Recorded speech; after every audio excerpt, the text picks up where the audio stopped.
Effective altruism. How can we best help others? By Magnus Vinding. Originally released in 2018, revised in 2022, dedicated to David Pearce. Preface. Two meanings of the term effective altruism are worth distinguishing. Effective altruism as the ideal of helping others as much as possible, and effective altruism as a social movement consisting of people who are trying to live up to this ideal. This book is about effective altruism in the first sense. It seeks to explore how we can best help others. The book does not speak for the entire effective altruism community, nor could it. Indeed, no one person can speak for a community with such diverse views as the effective altruism community. Yet that should not prevent any member of this community, or indeed anyone else, from publicly exploring what the ideal of effective altruism entails. On the contrary, such critical examination seems necessary if we are to advance toward a more well-considered understanding of the ideal of effective altruism.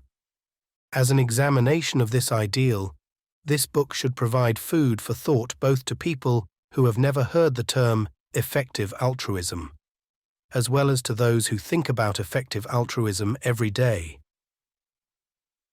Introduction. What is effective altruism? Effective altruism is the project of using evidence and reason to figure out how to benefit others as much as possible, and taking action on that basis. William MacAskill. Effective altruism is all about taking maximal advantage of our enormous opportunity to improve the world. It is about using our limited resources to help sentient beings as much as we can. There are two core elements to effective altruism. First, there is the altruism itself. This is not altruism in the irresponsible sense of sacrificing for others without any regard for oneself, but rather in the simple sense of improving the lives of others, something that requires us to take good care of ourselves indeed. This may be considered the emotional part of effective altruism, the burning flame at the center that animates the project. Second, there is the effectiveness. This is the cooler, more cerebral aspect that asks us to optimize our core goal. Helping other sentient beings is great, but helping them as much as our resources allow is even greater. In this way, effective altruism is a project that requires us to combine both the heart and the head, empathy and evidence, compassion and careful consideration. 0.1. Singer's Shallow Pond. A thought experiment, often used to introduce the motivation behind effective altruism, is Peter Singer's shallow pond argument. Imagine that you are walking past a shallow pond in which a child is drowning, and you can save the child if you are willing to jump in the pond and have your clothes and shoes ruined. The question that Singer asks us is, should you jump in the pond and save the child? This can almost seem like a trick question, as the answer seems an all too obvious yes. But what if there are other people around the pond besides you who could also save the child, yet who choose not to? That would not seem to change much. Most of us agree we should still save the child. Imagine then that the drowning child is not in a pond right next to you, but a full kilometer away, and imagine that you can still save the child by exercising the same amount of effort that would be required if the child were in a pond right next to you. Should you then still save the child? The answer, again, seems an obvious yes. So too if the child were 100 kilometers away, or indeed on the other side of the planet, provided that the child can still be saved with the same low level of effort. All of this can seem rather unremarkable. We have merely established the rather obvious proposition that we should save a child's life, regardless of where in the world the child is, if we can do so at a minimal cost to ourselves, such as the price of some clothes and a pair of shoes. Yet the point of Singer's argument is that the implications of accepting this proposition are in fact anything but trivial, since we, Singer argues, find ourselves in a similar situation right now. To quote Singer, "We are all in that situation of the person passing the shallow pond. We can all save lives of people, both children and adults, who would otherwise die, and we can do so at a very small cost to us. The cost of a new CD, a shirt, or a night out at a restaurant or concert can mean the difference between life and death to more than one person somewhere in the world, and overseas aid agencies like Oxfam overcome the problem of acting at a distance. So how can we defend not donating to charities that do such life-saving work, given that we agree that saving someone's life is worth the price of some clothes and a pair of shoes? One may, of course, object that there is greater uncertainty in the case of organized charity, yet as Singer notes, even if a substantial proportion of our donations were wasted, the cost to us of making the donation is so small compared to the benefits that it provides when it, or some of it, does get through to those who need our help, that we would still be saving lives at a small cost to ourselves, even if aid organizations were much less efficient than they actually are. It should be noted that the specifics of this thought experiment have been criticized by many, including some self-identified effective altruists. For instance, the price of saving a human life does not seem comparable to that of a CD, but appears to instead be in the thousands of dollars. Yet irrespective of any particular criticism we may level at Singer's argument, the more general point still stands undisputed. We, as citizens of the world, have the potential to greatly help other individuals, likely a large number of them, with the time and money that we have at our disposal, and many of us can do so without sacrificing anything of comparable value to ourselves. The core question of effective altruism is how we can best realize this potential. That is the question this book seeks to examine. 0.2. A brief note on ethics. A preliminary question worth clarifying is whether effective altruism is just a rebranding of utilitarianism, the ethical theory that requires us to bring about the greatest well-being, or the least ill-being, for sentient beings. The short answer to this question is no. For although utilitarianism implies that we should be effective altruists, at least of some kind, the arrow does not point the other way. That is, one can be an effective altruist without being a utilitarian. For instance, one can be an ethical pluralist who ascribes value to a wide variety of things, where helping others effectively with one's surplus resources is one of them. Indeed, one can be a deontologist or virtue ethicist and consider effective altruism a natural consequence of these views. There's a brief footnote here that reads, "Deontology or duty ethics refers to a class of ethical theories that hold that we should always act according to certain duties or rules, e.g. Immanuel Kant was a deontologist who thought we should always act according to the rule, 'Do not lie.' Virtue ethics, which is mostly associated with Aristotle, holds that we should try to be as virtuous as possible, e.g. embody virtues such as modesty, honesty, discipline, and compassion as well as we can in our daily lives." That's the end of the footnote. In particular, one may consider it a duty to follow the rule, "Try to help others effectively with your surplus resources," or consider efforts to help others in this way an essential part of a virtuous life. 1. The core virtues of effective altruism. Before we ask how we can maximize our potential to help others, let us first review some ideas and thinking tools that play a crucial role in the pursuit of effective altruism. One could even say that they are its defining virtues. 1.1. It is an open question. The first and most foundational of these virtues is to admit that the question concerning how we can best help others really is a question and an extremely open and complex one at that. This may seem obvious, yet our attempts to improve the world nonetheless rarely reflect this openness and complexity. Most people have their own ideas about how to best improve the world, but few seem to have reflected critically upon such proposals. This should not come as a surprise, as we did not evolve to ask and think deeply about questions of this nature, much less come up with plausible answers to them. On the contrary, we arguably evolved a strong drive to mostly affirm the answers of our peers and to proclaim answers that make us look good. Yet such natural inclinations only highlight the need to engage in critical examination and to resist the ever-present temptation of accepting easy answers. 1.2. Impartiality.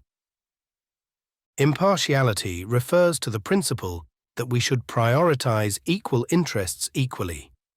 In other words, the principle of impartiality entails that it is the sentience of an individual's capacity to experience states of happiness and suffering, that makes that individual worthy of our moral concern and help, while other criteria, including an individual's gender, sexual orientation, species, and position in space and time, are not relevant per se. 1.3. Dedication to reason. Being dedicated to reason means being willing to follow arguments and evidence wherever these may lead us. One can argue that the principle of impartiality described in the previous section follows directly from such a dedication, because whatever our conception of reason may be, consistency must at the very least be considered an integral part of it, and it is not consistent to treat the same thing differently. The same amount of suffering, say, depending on where in time and space it happens to be instantiated. That would be like saying that 2 plus 2 is 4 in my head, yet not necessarily in the head of any other person. As utilitarian philosopher Henry Sidgwick wrote in his Methods of Ethics, reason shows me that if my happiness is desirable and a good, the equal happiness of any other person must be equally desirable. Book 3, Chapter 14. Another core virtue that follows from a dedication to reason is that of cause neutrality. Cause neutrality is simply the rejection of favoritism at the level of the altruistic cause we dedicate our resources to. We should not favor, say, the alleviation of human poverty over other causes as being most important just because we happen to feel a strong attachment to it, or because we have put a lot of effort and resources into it in the past. Instead, both when it comes to different cause areas, as well as to specific interventions within these cause areas, we should remain open-minded and impartial so as to be able to follow the evidence as best we can. 1.4. Being aware of biases.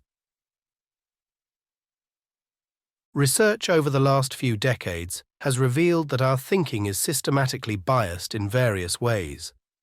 A footnote here reads, "A popular book on the subject is Daniel Kahneman's Thinking Fast and Slow. Therefore, if our views and actions are to be based on reason and evidence, we must be careful to avoid these pitfalls of the human mind, the stumbling blocks to reason. I shall not review the literature on such biases here, but instead just mention a few of the most important biases that we should be aware of and which I will refer back to later in this book. 1.4.1. Confirmation bias. Confirmation bias is the well-documented tendency of our minds to search for, interpret and recall information that confirms our pre-existing beliefs and opinions. This is obviously not a recipe for forming reasonable beliefs. The way to counteract this prevalent bias, it would seem, is to become acutely aware of it in the first place. We can then try to counter it by suspending our attachment to our established beliefs and by seeking out and giving fair hearing to arguments and viewpoints that may contradict our favored ones. In other words, we can try to keep an open mind. This is, of course, much easier said than done, yet it is crucial just the same, for forming good beliefs in general, and for the project of effective altruism in particular.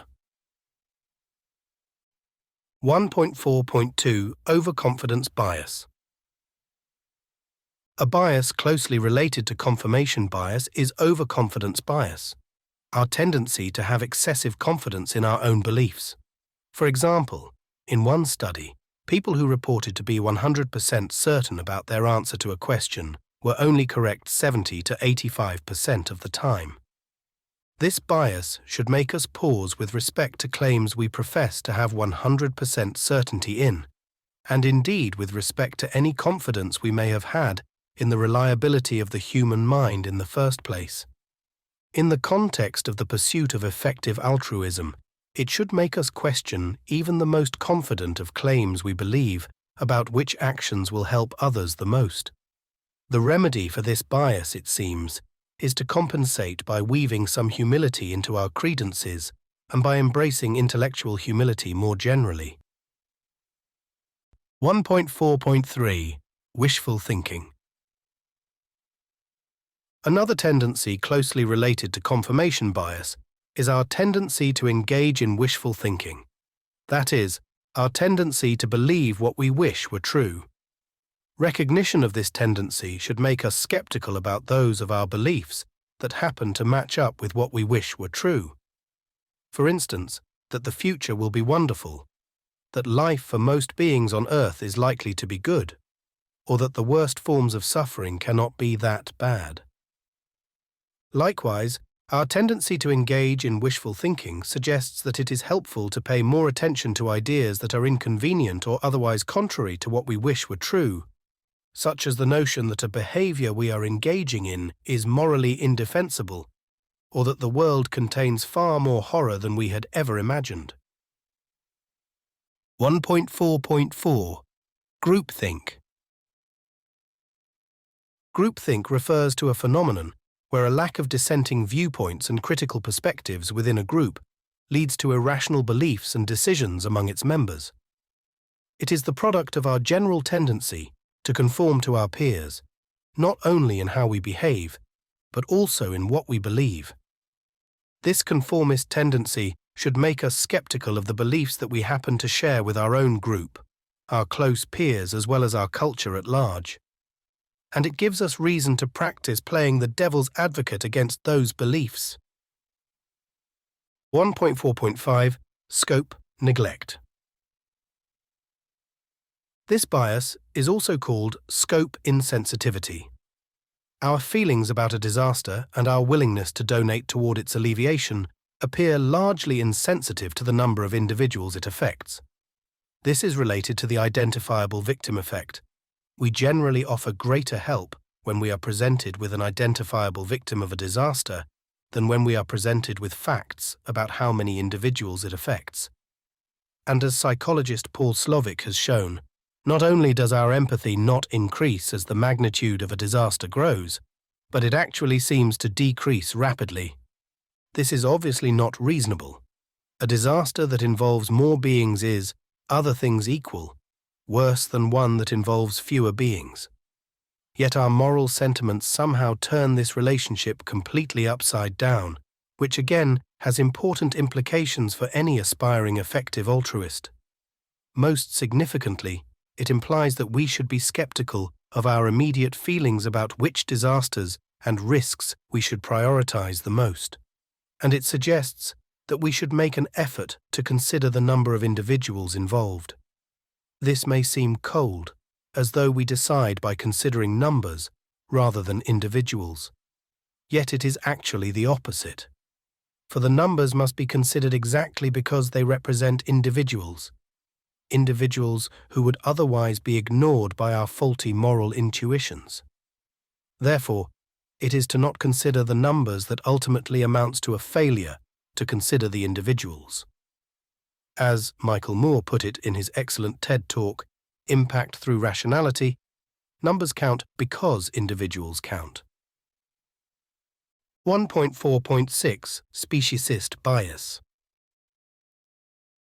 The term speciesism refers to unjustified discrimination against beings based on their species membership. And if we are committed to the principle of impartiality mentioned above, we are committed to rejecting all forms of unjustified discrimination. In particular, we will be committed to the position that, as Peter Singer puts it in the Effective Altruism Handbook, speciesism, by analogy with racism, must also be condemned.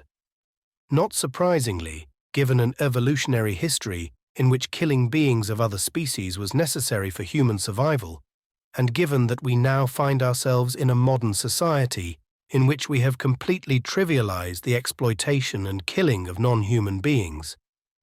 The anti-speciesist position is one that we have a hard time accepting. In other words, we humans have an enormous speciesist bias. As a study led by Lucius Caviola at the University of Oxford reported, our studies show that people morally value individuals of certain species less than others, even when beliefs about intelligence and sentience are accounted for. Another study found that we are inclined to ascribe diminished mental capacities to, and even entirely deny the existence of a mind in, the non-human individuals whom we consider food. And this mind denial is increased by expectations regarding the immediate consumption of such beings. In other words, eating a group of beings appears to make us biased with respect to the capacities we ascribe to those beings, which in turn biases our moral cognition about them. 1.5. Expected value thinking. The final virtue of effective altruism I shall review here is expected value thinking. Such thinking reflects the insufficiency of evaluating which possible outcomes to aim for merely in terms of the probability or the value of these outcomes. We have to factor in both the estimated probability of bringing about a given outcome multiplied by its estimated value. This is the expected value of trying to realize this given outcome. To take a concrete example involving two betting options, say for option A, we have a 50% probability of winning a prize of $10,000, which means that option A has an expected value of 0.5 times $10,000, which equals $5,000, while option B gives us a 1% chance of winning a prize of $1 million, which yields an expected value of 0.01 times $1 million, which equals $10,000. So although the probability of winning the prize is much smaller with option B, we should still bet on that over option A on the expected value framework, assuming that our aim is to win the greatest amount of money. This example illustrates that even unlikely outcomes can still be the most important ones to focus on, provided that they are sufficiently valuable. And conversely, even very valuable outcomes may not be the most promising ones to focus on if they are sufficiently unlikely. A specific framework often employed by effective altruists that in some sense concretizes the expected value framework is the scale, tractability, and neglectedness framework, which can help us evaluate the altruistic potential found within a given problem. Scale, or scope, refers to the size of the problem. There is no unique measure for evaluating scale, but it could, for example, be in terms of how many individuals it affects or how intense it is, e.g., intense suffering can reasonably be said to have great magnitude even if it only affects relatively few individuals. Tractability, sometimes called solvability, refers to how amenable to solution the problem is. That is, how much of the problem do we expect to solve per resource we spend on it? Finally, neglectedness is how overlooked the problem is by other people.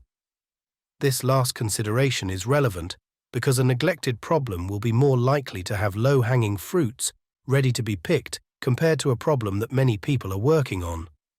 Or expressed in more general terms, our efforts on more neglected problems are less likely to be subject to, as strong, diminishing returns compared to efforts on less neglected problems. Considering these three factors in combination may be helpful to get a rough sense of how much we are able to help others by spending our resources on a given problem. Closely related to the concept of maximizing expected value is the concept of opportunity cost, the loss of potential gain from other alternatives when one alternative is chosen. A footnote here reads, as defined by the Oxford American Dictionary. In economics, it is defined more specifically as the value of the best option not chosen. That's the end of the footnote. To choose one opportunity is to forego another, and in trying to maximize the expected value of our actions, we are essentially trying to minimize our opportunity cost by choosing the best opportunity that is available to us. Thinking in terms of opportunity costs forces us to think carefully about the alternatives to our plans and to consider whether those alternatives might be better. It should be noted that expected value calculations are rarely exhaustive in a good decision-making process, whether altruistic or not. We cannot always quantify the value or the probability of a given outcome with great precision, and hence other styles of thinking should often weigh stronger in our decision-making. Still, the expected value framework can have great utility and is worth including in our considerations and decision-making when possible. With these principles and thinking tools in mind, let us proceed in our examination of the core question of effective altruism. How can we best help others? 2. Monetary donation. The act of giving charitable donations is perhaps the first thing that springs to mind when it comes to actions we can take to help others in need. And it turns out that such donations can go a surprisingly long way. Let us review some estimates of just how far they can go in different spheres. 2.1 Human poverty. The organization GiveWell evaluates charities that help humans in the developing world in order to find out which of these charities achieve the most per dollar donated. GiveWell cites 2 reasons for this focus on people in the developing world. 1. Poor people in richer countries are wealthy by developing world standards. And 2. Probably for this first reason, GiveWell has found no poverty-targeting interventions in richer countries that compare favorably to its most recommended interventions in the developing world. One of the charities that GiveWell recommends most highly is the Against Malaria Foundation, AMF, a charity that enables the distribution of cheap bed nets that have been shown to reduce child mortality and malaria cases in developing countries. On GiveWell's estimates, a human death from malaria is prevented for roughly every $5,500 donated to AMF. Other charities recommended as highly effective by GiveWell at the time of writing include the Schistosomiasis Control Initiative, which treats people for painful parasite infections in sub-Saharan Africa, Evidence Action's Deworm the World initiative, also treating parasitic infections, and the Helen Keller International Vitamin A Supplementation Program, doing what the name suggests, i.e., providing vitamin A supplementation, which is a cheap way to reduce child mortality. In a world where more than 5 million children under the age of 5 die every year, and where more than half of these deaths are due to conditions that could be prevented or treated with access to simple, affordable interventions, it is difficult to defend not doing something. And upon deciding to do something, it seems difficult to defend not examining how we can do the best something. It would be tragic to fail to save a life by spending one's altruistically devoted resources in a suboptimal way. The imperative of avoiding such tragically suboptimal actions is, of course, not unique to the cause of human poverty, but applies to the endeavor of effective altruism in general. 2.2 Meta-charity. Meta-charities include organizations that evaluate charities, such as GiveWell mentioned above, as well as the organization Giving What We Can, GWWC, which also focuses on helping people in the developing world. By donating to such charities rather than to the charities they recommend, one should expect to improve the quality of their recommendations. Whether this will be the optimal decision depends on how much better one expects these evaluators' recommendations to be as a result of the added resources, which should then be compared to what the evaluated charities could do with the resources. Yet it also depends on whether the evaluator and evaluated charities are focusing on the most promising cause in the first place, e.g. global poverty, as opposed to, say, helping non-human animals. An organization that does charity evaluation within the latter cause, advocating for the interests of non-human individuals and sparing them from unnecessary suffering and death, is Animal Charity Evaluators, ACE, whose recommendations we shall take a closer look at now. 2.3 Helping Non-Human Beings. The vast majority of sentient beings on the planet, more than 99.99% of them, are non-human. In spite of this, virtually none of humanity's charitable donations are devoted to this group of beings. These two facts alone strongly suggest that we can help non-human individuals a lot with our limited resources, a suggestion that is borne out by more elaborate estimates. A 2018 estimate from ACE suggested that one can expect a donation of $1,000 to the best charities within this cause to spare more than 4,000 beings from a life on a factory farm. This is an enormous number, so large that we, in order to get a sense of its moral magnitude, probably need to remind ourselves of our scope neglect, our inability to appreciate the difference between helping 1, 10, 100, 1,000, and 4,000 individuals. More than that, we should also expect our moral intuitions to fail to appreciate the value of helping so many such beings due to our speciesist bias. Some of the charities that ACE recommends are the Humane League, Anima International, and Mercy for Animals. Another charity that deserves mention, and which ACE has recommended as a standout charity in the past, is Animal Ethics. This charity is unique in that it focuses on advocating for all non-human beings, including those living in nature, which turn out to be the vast majority of sentient beings on the planet. 2.4 Effective Altruism Research.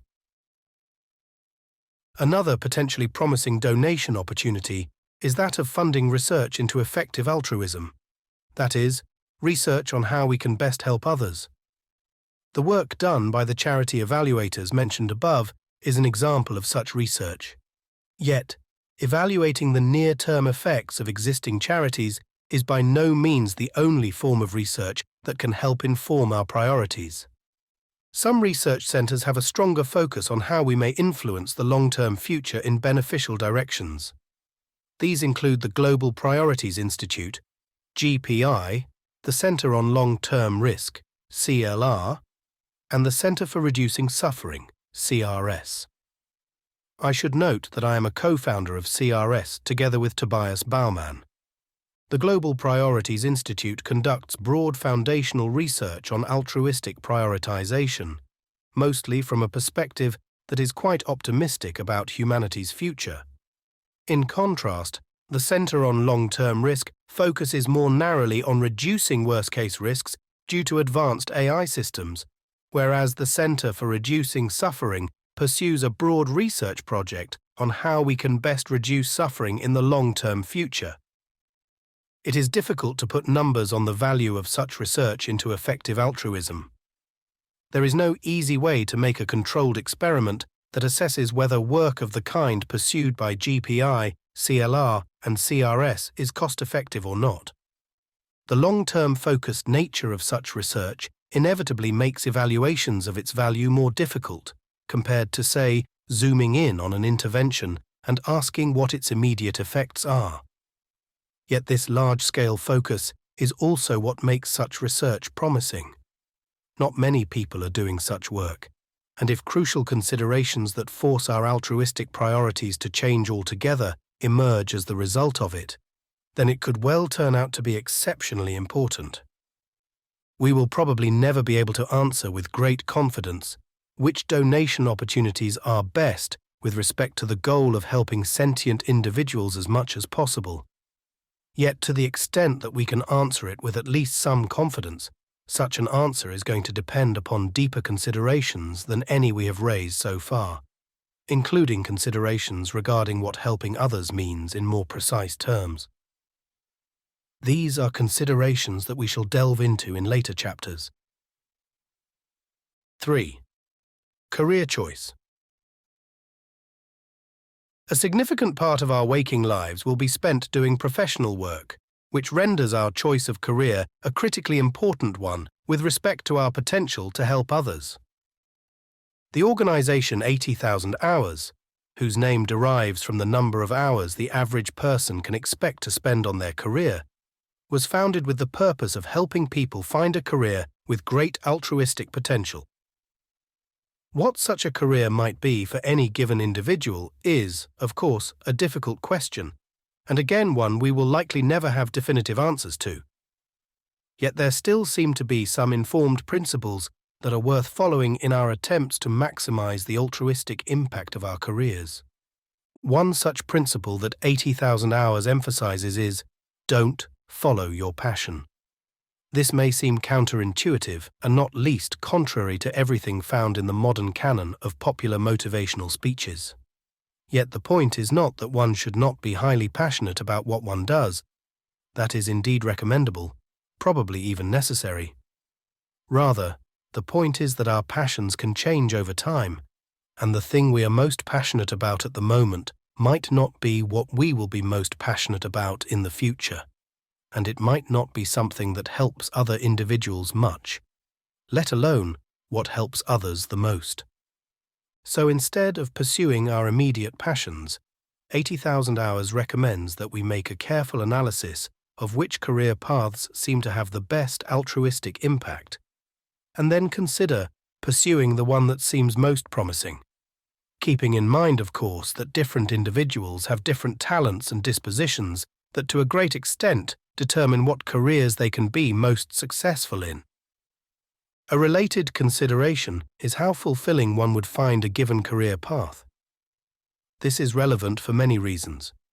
It can be difficult to be altruistically motivated if one is unfulfilled. An unsatisfying career path is less sustainable than a satisfying one, and thus the risk of burnout is higher. And we are generally more productive in our work the happier we are. Also relevant are the counterfactuals. What would happen if you did not take a given career path? Would someone else take it? And if so, would they have a better or worse altruistic impact through that path, compared to if you had pursued it? If they would have a better impact, or even an equally good one, it might be better for you to choose another path where you would make a greater difference, all things considered. A footnote here reads, and this can also hold true even if they would have a significantly worse impact than you, cf. The concept of comparative advantage. So when we make a deeper analysis, we see that the question is not just, what job that helps others a lot could I do well, but also, what job that helps others a lot could I do particularly well? And what difference can I make that would not have happened otherwise? In this way, the analysis quickly becomes rather complex, dependent not just upon the countless opportunities and talents that we have ourselves, but also on the opportunities, talents, and choices of other people. 3.1 Earning to give. An idea often associated with effective altruism is that of pursuing a high-earning career in order to donate a lot of money to charity, commonly referred to as earning to give. At the first level of analysis of the counterfactuals, this appears to be a promising path. An altruistic person who takes a job at a hedge fund in order to donate a large fraction of the salary likely has great value compared to someone else taking that same job, as that someone else likely would not donate nearly as much, if anything. In this way, a person who pursues such a path may be able to fund the salary of several people working at a non-profit organization. Compare this to the counterfactual value of person A choosing to take a job in a non-profit that would otherwise have been taken by person B. The difference between the work that person A and person B could do would have to be large in order for it to be bigger than the difference that could be made by several additional employees funded by a high-earning person doing earning to give. So earning to give appears to be a promising path. Yet there are also counter-considerations suggesting that it might not be ideal, at least for many people. One is that of personal fit. A lucrative career may afford a large altruistic impact, yet most people cannot earn an extremely high salary. And even if one could get a high-earning job, working such a job may not be suitable if the level of personal fit is too low, e.g. one might not find it motivating or sustainable in the long term. Another consideration against earning to give is that many non-profit organizations, including most of the major ones that identify as being part of the effective altruism movement, report being significantly more constrained by talent than by funding. In other words, getting more competent people to work for these organizations is a greater bottleneck for the progress of their work than is a lack of money. This is not to say that earning to give is not important, or even that it is not neglected by aspiring altruists, but rather that there are other things that appear even more neglected. For example, in one survey, the 3 most wanted skills at organizations in the effective altruism movement were, in order of importance, 1. Good calibration, wide knowledge and ability to work out what is important. 2. Generalist research skills. And 3. Management skills. With the competence of being widely read and clear thinking listed as both number 1 and 2, it seems that undertaking the classical virtues of reading widely and thinking deeply about what is most important, and doing so full-time if possible, might generally be more beneficial than is earning to give, especially if one is well suited for such things. And it can, of course, be reasonably argued that it is worthwhile to practice such virtues in any case. In sum, our choice of career is a consequential one for our future altruistic potential, and which career is best depends on many things, including our own talents and dispositions, as well as what other people are and could be doing. It also depends on the deeper considerations alluded to at the end of the previous chapter concerning questions of a more fundamental nature, questions that we shall turn to soon. 4. The long-term future. The core effective altruist principle of impartiality requires us to include all sentient beings in our moral considerations, regardless not only of their race, sexuality, and species, but also where in time and space they find themselves. In particular, it implies that we must take the moral value of future individuals seriously, especially since the number of beings who will exist in the future will likely be much greater than the number of beings alive today. This has profound implications for the project of effective altruism and forces us to consider everything we have seen so far in a new light. It suggests that the main criterion for evaluating how much a given action helps other individuals may be its expected impact on the long-term future. If we consider the long-term future as a cause to focus on in light of the scope, tractability and neglectedness framework, we see that it does exceedingly well on at least 2 of these criteria. Foremost of these is the scope of the cause, which could barely be greater. We should expect the vast majority of sentient beings whom our actions can influence to exist beyond the next couple of decades that usually steal most of our altruistic attention. And this short altruistic attention span then leads us to the neglectedness of the long-term future, which is likewise significant for various reasons. First, as creatures who evolved in an environment where it was generally costly to move any attention away from the near future, it is not surprising that we pay less attention to the far future than deeper philosophical reflection might recommend. Second, beyond our evolved nature, we also live in a social world that does not strongly incentivize us to make an effort to positively impact the future beyond the next few decades. Politicians are incentivized to focus mostly on the next couple of elections. Companies generally focus on making profits on a year-by-year basis, and non-profits are likewise under pressure to demonstrate immediate tangible results. Thus, the long-term future scores very high both in terms of scope and neglectedness, and how such a neglect can exist in spite of the vast scope seems explainable, at least in part, by naturally emerged limitations of our minds and social structures. Yet it may also have something to do with the final, as yet unvisited criterion, the tractability of improving the long-term future. For it may just be really difficult to impact the long-term future in a beneficial way, and in the absence of any concrete suggestions about how we might improve the far future, it should perhaps not be surprising that we are not acting on such suggestions. Yet whether said tractability is really that low remains an open question. Relatively little attention has been devoted to this question, which suggests that more research should be a high priority. 4.1. Impacting the long-term future. Direct or indirect influence? A useful distinction is that between direct and indirect ways of impacting the far future. A direct way could be to work on a specific technology or social institution that one expects to exist and be influential in the long-term future, while indirect ways include more general actions, such as advocating on behalf of the individuals who are worst off today, which may then, in a more indirect ripple effect manner, lead to a better long-term future. Effects of this latter kind have been referred to as long-run indirect effects or flow-through effects.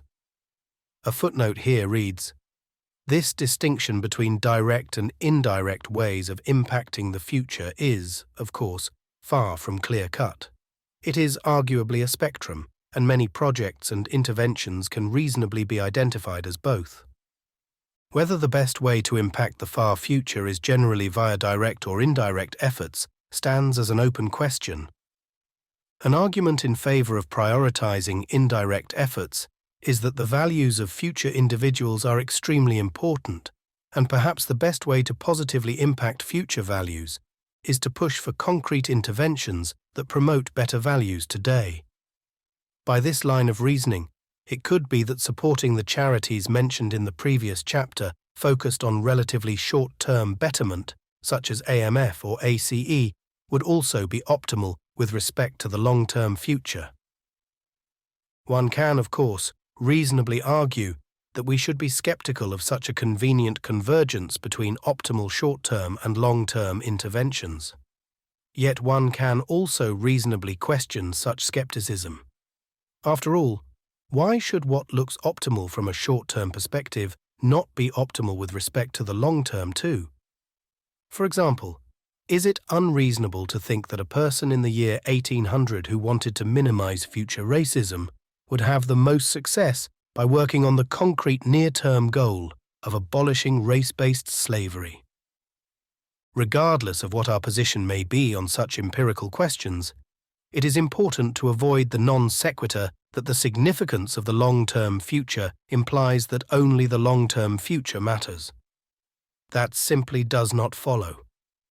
It's just near-term suffering, so it doesn't matter that much in the great scheme of things, is not a notion we entertain when it comes to our own suffering, and neither should we entertain such notions when it comes to the suffering of our contemporaries. 4.2. The future of artificial intelligence. Technical interventions aimed at improving the future of artificial intelligence represent a fairly direct effort to improve the long-term future. The reasons behind this focus are presented most elaborately in the book Superintelligence, Paths, Dangers, Strategies by philosopher Nick Bostrom. A short version of the argument goes roughly as follows. The main reason that humans rule the earth is our intelligence, which means that as we create more cognitively capable systems that pursue their pre-programmed goals more intelligently than humans can, there is a risk that such systems will assume control of the world based on these pre-programmed goals. Therefore, The argument goes, we better make sure we get these goals and their implementation right so as to avoid bad outcomes, an effort that has become known as AI safety. Whether AI safety is indeed the best way to create a better future has been disputed.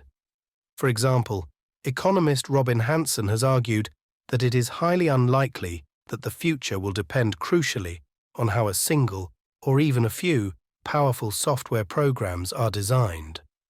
The argument made by Hanson and others is not that AI safety is unimportant, but rather that there are other problems that appear even more urgent, or similarly urgent, yet more neglected.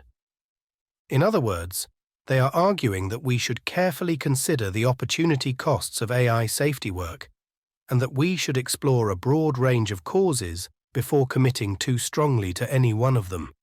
So, while impacting the future of artificial intelligence is considered a promising way to positively influence the future by many effective altruists, there is still much room for debate about what kind of work has the greatest expected value. After all, even if the future of artificial intelligence is all-important, this does not imply that we should necessarily focus mostly on software design, as opposed to focusing on, say, the larger system of institutions in which the software will be developed and implemented. At the very least, it seems worth avoiding premature answers in either direction on this issue, e.g., AI safety is clearly the most important cause, or AI safety is clearly not the most important cause.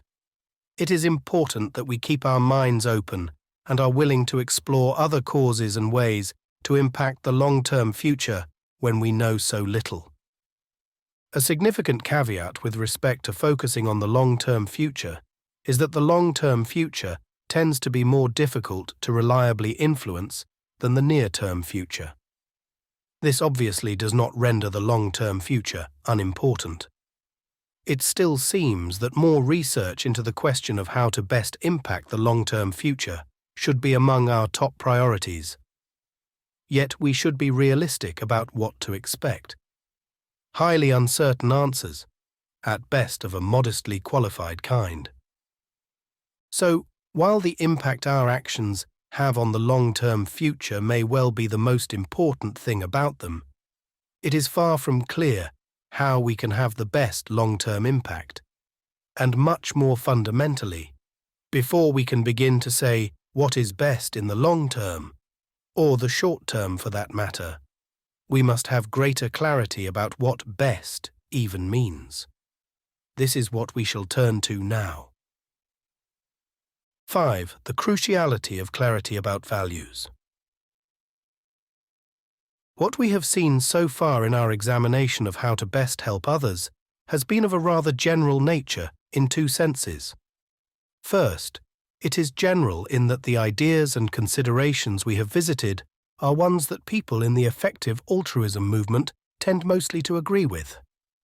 Second, it is general in that we have phrased our project in rather generic terms. How can we best help or benefit others? We have said nothing about what benefiting or helping others means in more specific terms, nor about what constitutes the greatest such help. While this was perhaps permissible for the purpose of presenting the preceding considerations, it will not do for any serious project of effective altruism. For how can we systematically try to help others or improve the world as much as possible if we do not have decent clarity about what this means? In order to prioritize and navigate meaningfully and effectively toward the goal of helping others, we must have greater clarity about what this goal entails. One might say that specifying the meaning of helping others beyond our shared common sense understanding of it amounts to little more than philosophical hair-splitting. After all, don't we know what helping and benefiting others is when we see it? Yet this sentiment, while intuitive and understandable, is misguided. The problem is that when it comes to helping or benefiting others, common sense is a lot less common than one might be inclined to think. For instance, on the subject of population ethics, we find widely held views that are, at least in some sense, diametrically opposed. On the one hand, There are philosophers who believe that we should bring about as much well-being as possible, the greatest amount of happiness minus suffering, roughly speaking. While on the other, there are philosophers who defend a view referred to as the asymmetry, which roughly holds that adding miserable lives to the world makes the world worse, whereas adding happy lives to the world does not make the world better. Given such a fundamental disagreement, it is unclear what could meaningfully be considered common sense when it comes to helping others.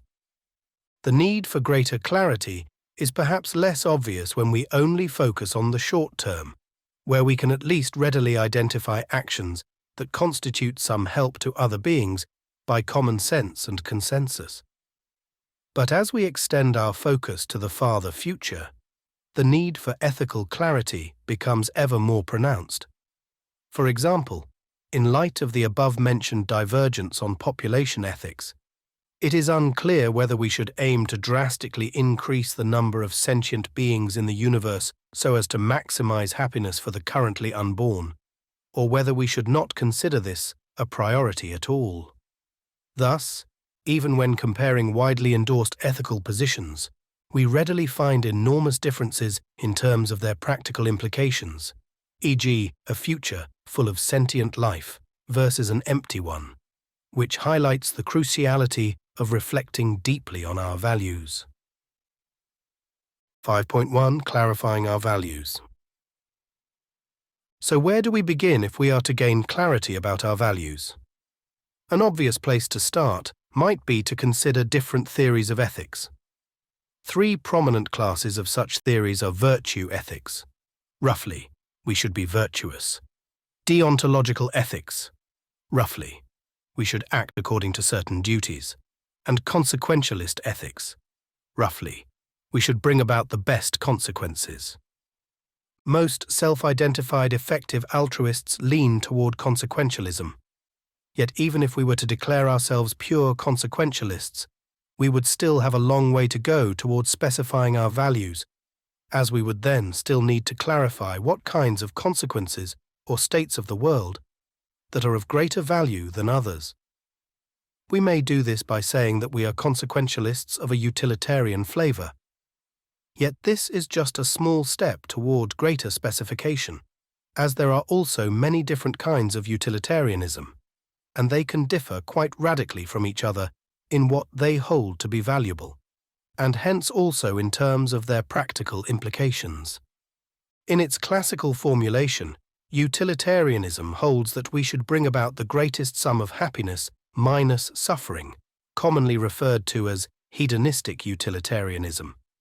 Another version, preference utilitarianism, holds that we should maximize not happiness, but preference satisfaction minus preference frustration, and these two theories can have radically different implications. Beyond that, there are also negative versions of both these kinds of utilitarianism, which give priority to the minimization of suffering and preference frustration, respectively. And the difference in practical implications between negative and non-negative versions of the same theory can likewise be extreme. Now, it may be tempting to think that if we specify our view down to the level of granularity we have zoomed in on at this point, then we would be close to having a sufficiently specific view of what has value. Yet this is far from the case. For even if we decide to endorse, say, a version of negative hedonistic utilitarianism, i.e., we prioritize reducing conscious experiences of suffering, we will still be left with many open questions.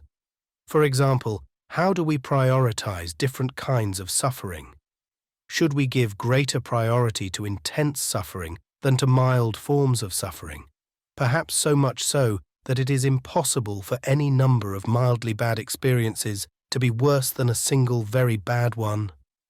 These are all crucial questions that we must consider in order to be clear about what we are aiming for. We urgently need to have a deeper conversation on values and about what it means to help others, since everything else depends on these foundational issues, from the activism of today to the values that we should ideally implement in the AIs of tomorrow. In the hope of inspiring such a conversation, I will now try to lay out a rough account of the values that I myself favor. 6. Suffering-focused ethics. The values that I find most plausible fall within a broader class of ethical views called suffering-focused ethics, which encompasses all views that give special priority to the alleviation and prevention of suffering. In this chapter, I will review some general arguments and considerations in favor of such views. It should be noted, however, that not all effective altruists agree with this view of values. Many appear to view the creation of happiness as having the same importance as the reduction of equal suffering. I used to hold this view as well, yet I have changed my mind in light of considerations of the kind presented below. A footnote here reads, "A more elaborate case for suffering-focused ethics is found in my book, Suffering-Focused Ethics, Defense and Implications." 6.1. The Asymmetries. We have already briefly visited one asymmetry that seems to exist, at least in the eyes of many people, between suffering and happiness, namely, the asymmetry in population ethics. The asymmetry roughly says that we have moral reason to avoid bringing miserable lives into the world, but no moral reason to bring happy lives into the world. This view has been defended by philosopher Jan Narveson, who has argued that there is value in making people happy, but not in making happy people. Philosopher Christoph Frege defends a similar view, called anti-frustrationism, according to which there is value in making preferers satisfied, but no value in making satisfied preferers. Peter Singer, too, has expressed such a view in the past. Here's a quote. "The creation of preferences which we then satisfy gains us nothing. We can think of the creation of the unsatisfied preferences as putting a debit in the moral ledger which satisfying them merely cancels out. Preference utilitarians have grounds for seeking to satisfy their wishes, but they cannot say that the universe would have been a worse place if we had never come into existence at all." A footnote here reads, "However, Singer goes on to say about this view of coming into existence that it perhaps is a reason to combine preference and hedonistic utilitarianism. Furthermore, Singer has since moved closer toward and now defends hedonistic utilitarianism, whereas he was arguably primarily a preference utilitarian when he made the quoted statement. Peter Singer has confirmed this through personal communication." Back to the text. In terms of how we choose to prioritize our resources, there does indeed, to many of us at least, seem to be something frivolous about focusing on creating happiness de novo rather than on alleviating and preventing suffering first and foremost, as Adriano Manino has expressed it. "What's beyond my comprehension is why turning rocks into happiness elsewhere should matter at all. That strikes me as okay, but still utterly useless, and therefore immoral, if it comes at the opportunity cost of not preventing suffering. The non-creation of happiness is not problematic, for it never results in a problem for anyone, i.e., any consciousness moment, and so there's never a problem you can point to in the world. The non-prevention of suffering, on the other hand, results in a problem." That's the end of the quote. Philosopher David Benatar further argues that we not only should avoid bringing overtly miserable lives into existence, but that we ideally should avoid bringing any lives into existence, since coming into existence is always a harm on his account. Benatar's main argument rests on the premise that the absence of suffering is good, while the absence of happiness is not bad, and hence the state of non-existence is good. Good plus not bad have good.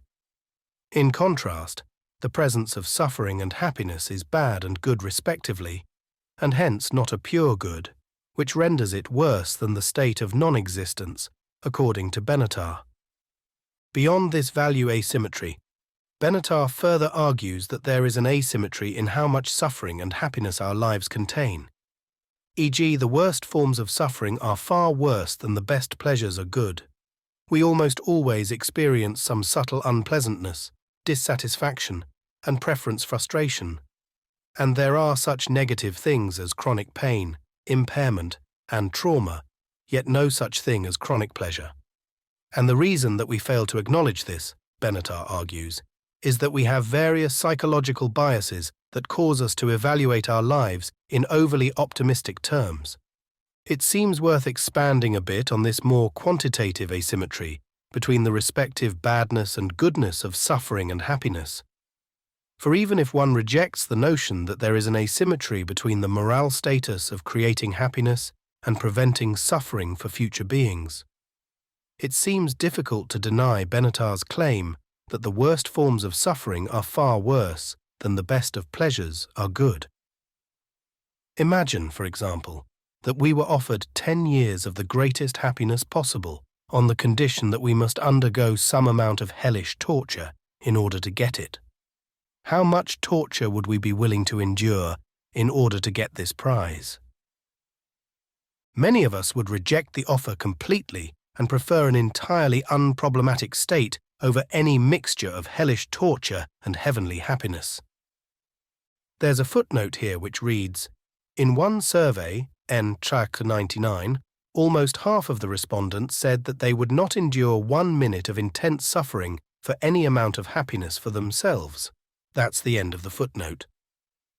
Others, however, will be willing to accept the offer and make a sacrifice. Yet how big a sacrifice could one reasonably be willing to make to gain 10 years of maximal bliss, seconds of hellish torture, a full hour, perhaps even an entire day? Some might go as far as saying an entire day, yet it seems that very few would push the scale to anywhere near 50-50. Those who would be willing to endure a full day of torture in order to enjoy 10 years of paradise are, I think, among those who are willing to push it the furthest in order to attain such happiness. Yet notice how far they are from 50-50. We are not talking 80-20, 90-10, or even 99-1 here. No, 1 day of hell for 3,650 days of paradise roughly corresponds to a days of happiness to days of suffering ratio of 99.97 to 0.03. And that is for those who are willing to push it. So not only is there no symmetry here, but the moral weight of the worst of suffering appears to be orders of magnitude greater than that of the greatest happiness, which suggests that the prevention of suffering should be our main priority on any plausible moral calculus. Even on a view according to which we are willing to really push it and endure an unusually large amount of suffering, the vast majority of moral weight is still found in preventing suffering, at least when speaking in terms of durations of the best and worst potential states. And one can reasonably argue that this is also true of the actual state of the world, as Arthur Schopenhauer did when comparing the feelings of an animal engaged in eating another with those of the animal being eaten. A more general and qualitative asymmetry between the moral status of happiness and suffering has been defended by philosopher Karl Popper. I believe that there is, from the ethical point of view, no symmetry between suffering and happiness, or between pain and pleasure. In my opinion, human suffering makes a direct moral appeal, namely, the appeal for help, while there is no similar call to increase the happiness of a man who is doing well anyway. A further criticism of the utilitarian formula maximize pleasure is that it assumes a continuous pleasure-pain scale, which allows us to treat degrees of pain as negative degrees of pleasure. But, from the moral point of view, pain cannot be outweighed by pleasure, and especially not one man's pain by another man's pleasure. Instead of the greatest happiness for the greatest number, one should demand, more modestly, the least amount of avoidable suffering for all. That's the end of the quote. In other words, suffering carries an inherent urgency, whereas the creation of happiness does not. We would rightly rush to send an ambulance to help someone who is enduring extreme suffering, yet not to boost the happiness of someone who is already happy, no matter how much we may be able to boost such a well-off person's feelings of joy. Similarly, if we had pills that could raise the happiness of those who are already doing well to the greatest heights possible, there would be no urgency in distributing these pills to those already doing well. Whereas if a single person fell to the ground in unbearable agony right before us, there would indeed be an urgency to help. Increasing the happiness of the already happy is, unlike the alleviation of extreme suffering, not an emergency. A similar consideration about the abolitionist project championed by David Pearce, i.e., the abolition of suffering throughout the living world via biotechnology, lends further credence to this asymmetrical view of the moral status of creating happiness versus preventing suffering. Imagine that we had completed the abolitionist project and made suffering non-existent for good in all life forms, such that all sentient beings only experience gradients of bliss. Would our moral obligations be exactly the same after this completion as before? Would we have an equally strong duty to move sentience to new heights of pleasure after we had abolished suffering? Or would we instead have discharged our prime moral obligation and thus have reason to lower our shoulders and breathe a deep and justified sigh of moral relief? I think the latter. Another reason in favor of an asymmetrical view is that, echoing Benatar, it seems that the absence of extreme happiness is not bad in remotely the same way as the presence of extreme suffering is bad. For example, if a person is in a state of dreamless sleep rather than having the experience of a lifetime, this cannot reasonably be characterized as a disaster or a catastrophe. The difference between these two states does not seem to carry great moral weight, if any. Yet when it comes to the difference between sleeping and being tortured, we are indeed talking about a difference that does carry immense moral weight, and the realization of the worse rather than the better outcome would clearly amount to a catastrophe. The final asymmetry I shall review in this section is one that is found more on a meta level, namely, in the distribution of views concerning the moral value of the creation of happiness versus the prevention of suffering. For in our broader human conversation about what has value, very few seem to have seriously disputed the disvalue of suffering and the importance of preventing it. Indeed, to the extent that we can find a value that almost everyone agrees on, it is this: suffering matters. In contrast, there are many who have disputed the value and importance of creating more happiness. These include many thinkers in Eastern philosophy for whom moksha, liberation from suffering, is the highest good, as well as many thinkers in Western philosophy, including Epicurus and Arthur Schopenhauer. This asymmetry in consensus about the value and moral status of creating happiness versus preventing suffering also counts as a weak reason for giving greater priority to the latter. 6.2. Tranquillism. Happiness as the absence of suffering. Author Lucas Glor defends a view he calls tranquillism, which holds that the value of happiness lies in its absence of suffering. Thus, according to tranquillism, states of euphoric bliss are not of greater value than, say, states of peaceful contentment, free of any negative components. Tranquillism is well in line with the asymmetry in moral status between happiness and suffering. And one may even argue that it explains this asymmetry. If the value of happiness lies chiefly in its absence of suffering, then it follows that creating happiness for the untroubled cannot take precedence over reducing suffering. Moving someone from one unproblematic state to another can never constitute a greater move on the value scale than moving someone from a problematic state to a less problematic one. To many of us, this is a highly counterintuitive view, at least at first sight. After all, do we not seek pleasure almost all the time, often at the seemingly justified cost of suffering? Yet one can frame this seeking in another way that is consistent with tranquillism, by viewing our search for pleasure as really being an attempt to escape suffering and dissatisfaction.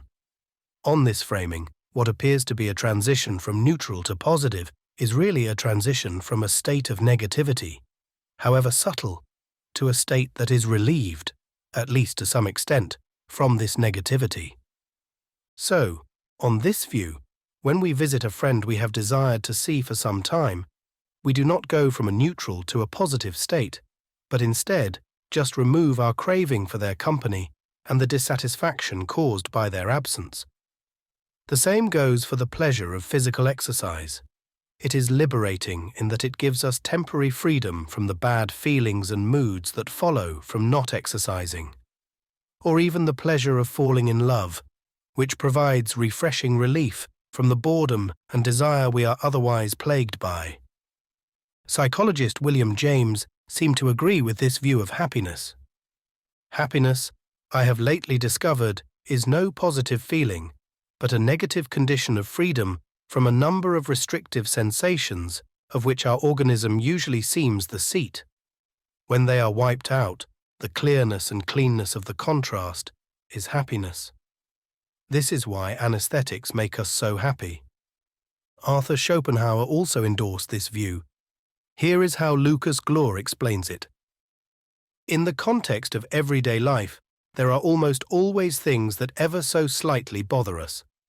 Uncomfortable pressure in the shoes, thirst, hunger, headaches, boredom, itches, non-effortless work, worries, longing for better times. When our brain is flooded with pleasure, we temporarily become unaware of all the negative ingredients of our stream of consciousness, and they thus cease to exist. Pleasure is the typical way in which our minds experience temporary freedom from suffering, which may contribute to the view that happiness is the symmetrical counterpart to suffering, and that pleasure, at the expense of all other possible states, is intrinsically important and worth bringing about. One may object that the implication that mere contentment has the same value as the greatest euphoric bliss seems implausible, and thus counts against tranquillism. Yet whether this is implausible depends on the eyes that look. After all, if someone is experiencing mere contentment without any negative cravings whatsoever, and if this person does not find their experience insufficient in any way, who are we to say that they are wrong about their state and that they actually should want something better? Tranquillism denies that such a merely content person is wrong to claim that their state is perfect. Indeed, tranquillism is in complete agreement with this person's own assessment, and hence this implication of tranquillism is at least not implausible from that person's perspective, which one may argue is the most relevant perspective to consider in this context. Moreover, a proponent of tranquillism may argue that the implication only appears implausible from the perspective of someone who is not in a state of perfect contentment, one who desires to see more euphoric bliss in the world, and who in some sense feels lacking, i.e. a painful craving, about its absence. The implications of tranquillism are clear. Creating more happiness, for the currently non-existent or otherwise untroubled, has neutral value. While there is value in the alleviation and prevention of suffering. 6.3. Creating happiness at the price of suffering is wrong. In this section I shall not argue for a novel, separate point, but instead invoke some concrete examples that help make the case for a claim that follows directly from some of the views that we have seen above. The claim being that it is wrong to create happiness at the price of suffering. One obvious example of such gratuitous suffering would be that of torturing a single person for the enjoyment of a large crowd. A footnote here reads, "There are various versions of this example. A common one is whether it can be right to make gladiators fight for the enjoyment of a full Colosseum, which is often raised as a problematic question for certain versions of utilitarianism." That's the end of the footnote. If we think happiness can always outweigh suffering, we seem forced to say that, yes, provided that the resulting enjoyment of the crowd is great enough, and if other things are equal, then such happiness can indeed outweigh and justify torturing a single person. Yet that seems misguided. A similar example to consider is that of a gang rape. If we think happiness can always outweigh suffering, then such a rape can in principle be justified, provided that the pleasure of the rapists is sufficiently great. Yet most people would find this proposition utterly wrong. A footnote here reads, "This example is due to Richard Ryder, 2011, Chapter 3. One may object that these thought experiments bring other issues into play than merely that of happiness versus suffering, which is a fair point. Yet we can, in a sense, control for such extraneous factors by reversing the purpose of these acts so that they are about reducing suffering rather than increasing happiness for a given group of individuals. So rather than the torture of a single person being done for the enjoyment of a crowd, it is now done in order to prevent a crowd from being tortured in even worse ways. Rather than the rape being done for the pleasure of, say, 10 people, it is done to prevent 10 people from being raped in even more agonizing ways. While we may still find it most unpalatable to allow such preventive actions, it nonetheless seems plausible that torturing a single person in order to prevent many people from experiencing more severe torture would be the right thing to do, and that opting for less rape to occur is better than opting for more instances of even more agonizing rape to occur. A similar example is the situation described in Ursula K. Le Guin's short story, The Ones Who Walk Away from Omelas.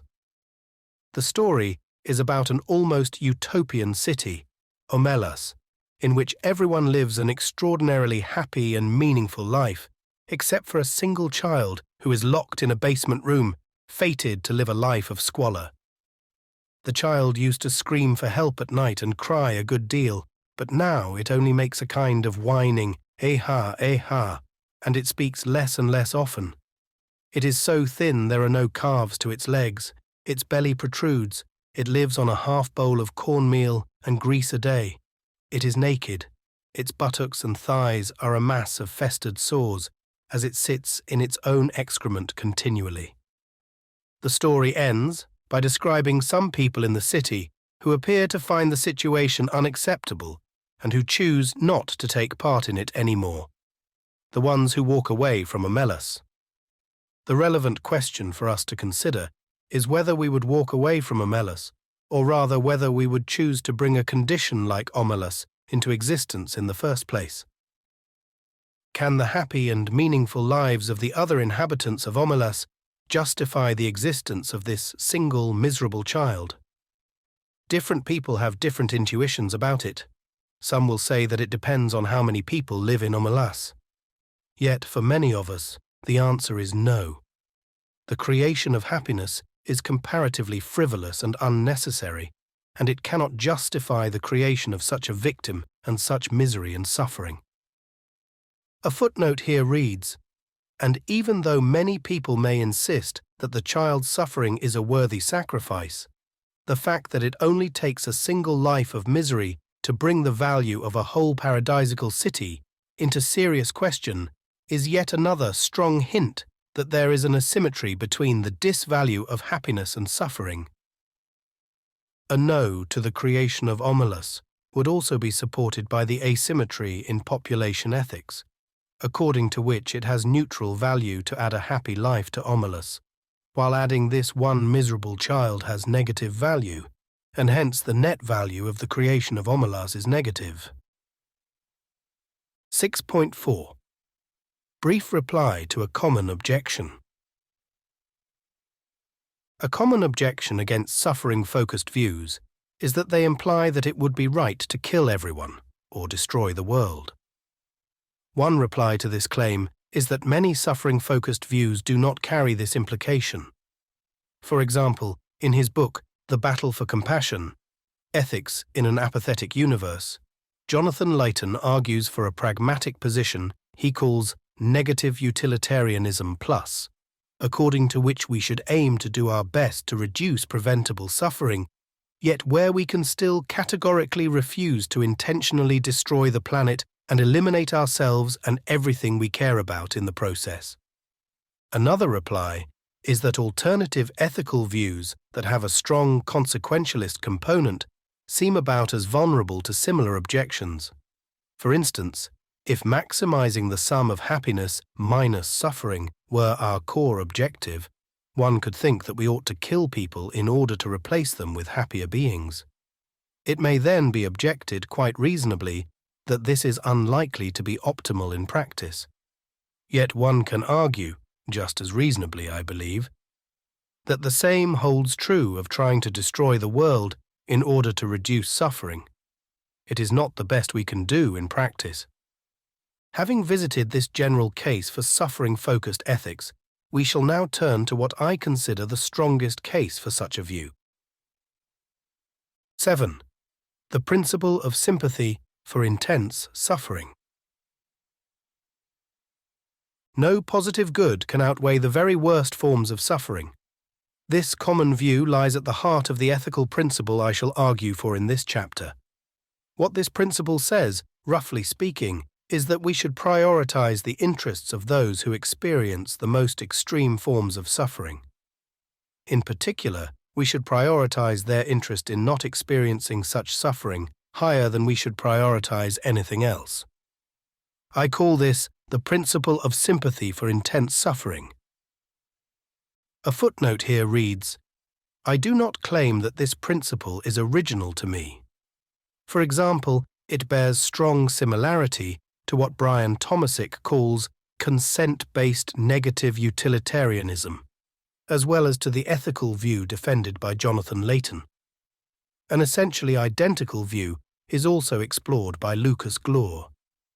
Jamie Meyerfeld, too, has expressed a view similar to the one I present in this chapter. 7.1 Motivation and Outline. Something that may help motivate us to take this principle seriously is to ask, quite simply, why we would suppose it to be otherwise. Why should we believe that the most extreme forms of suffering can somehow be outweighed or counterbalanced by something else? After all, there seems no reason a priori to suppose this to be the case. That is, before we look at the particulars, if we consider only what we know about the world at large, we have little reason to assume that the most extreme suffering should be outweighable.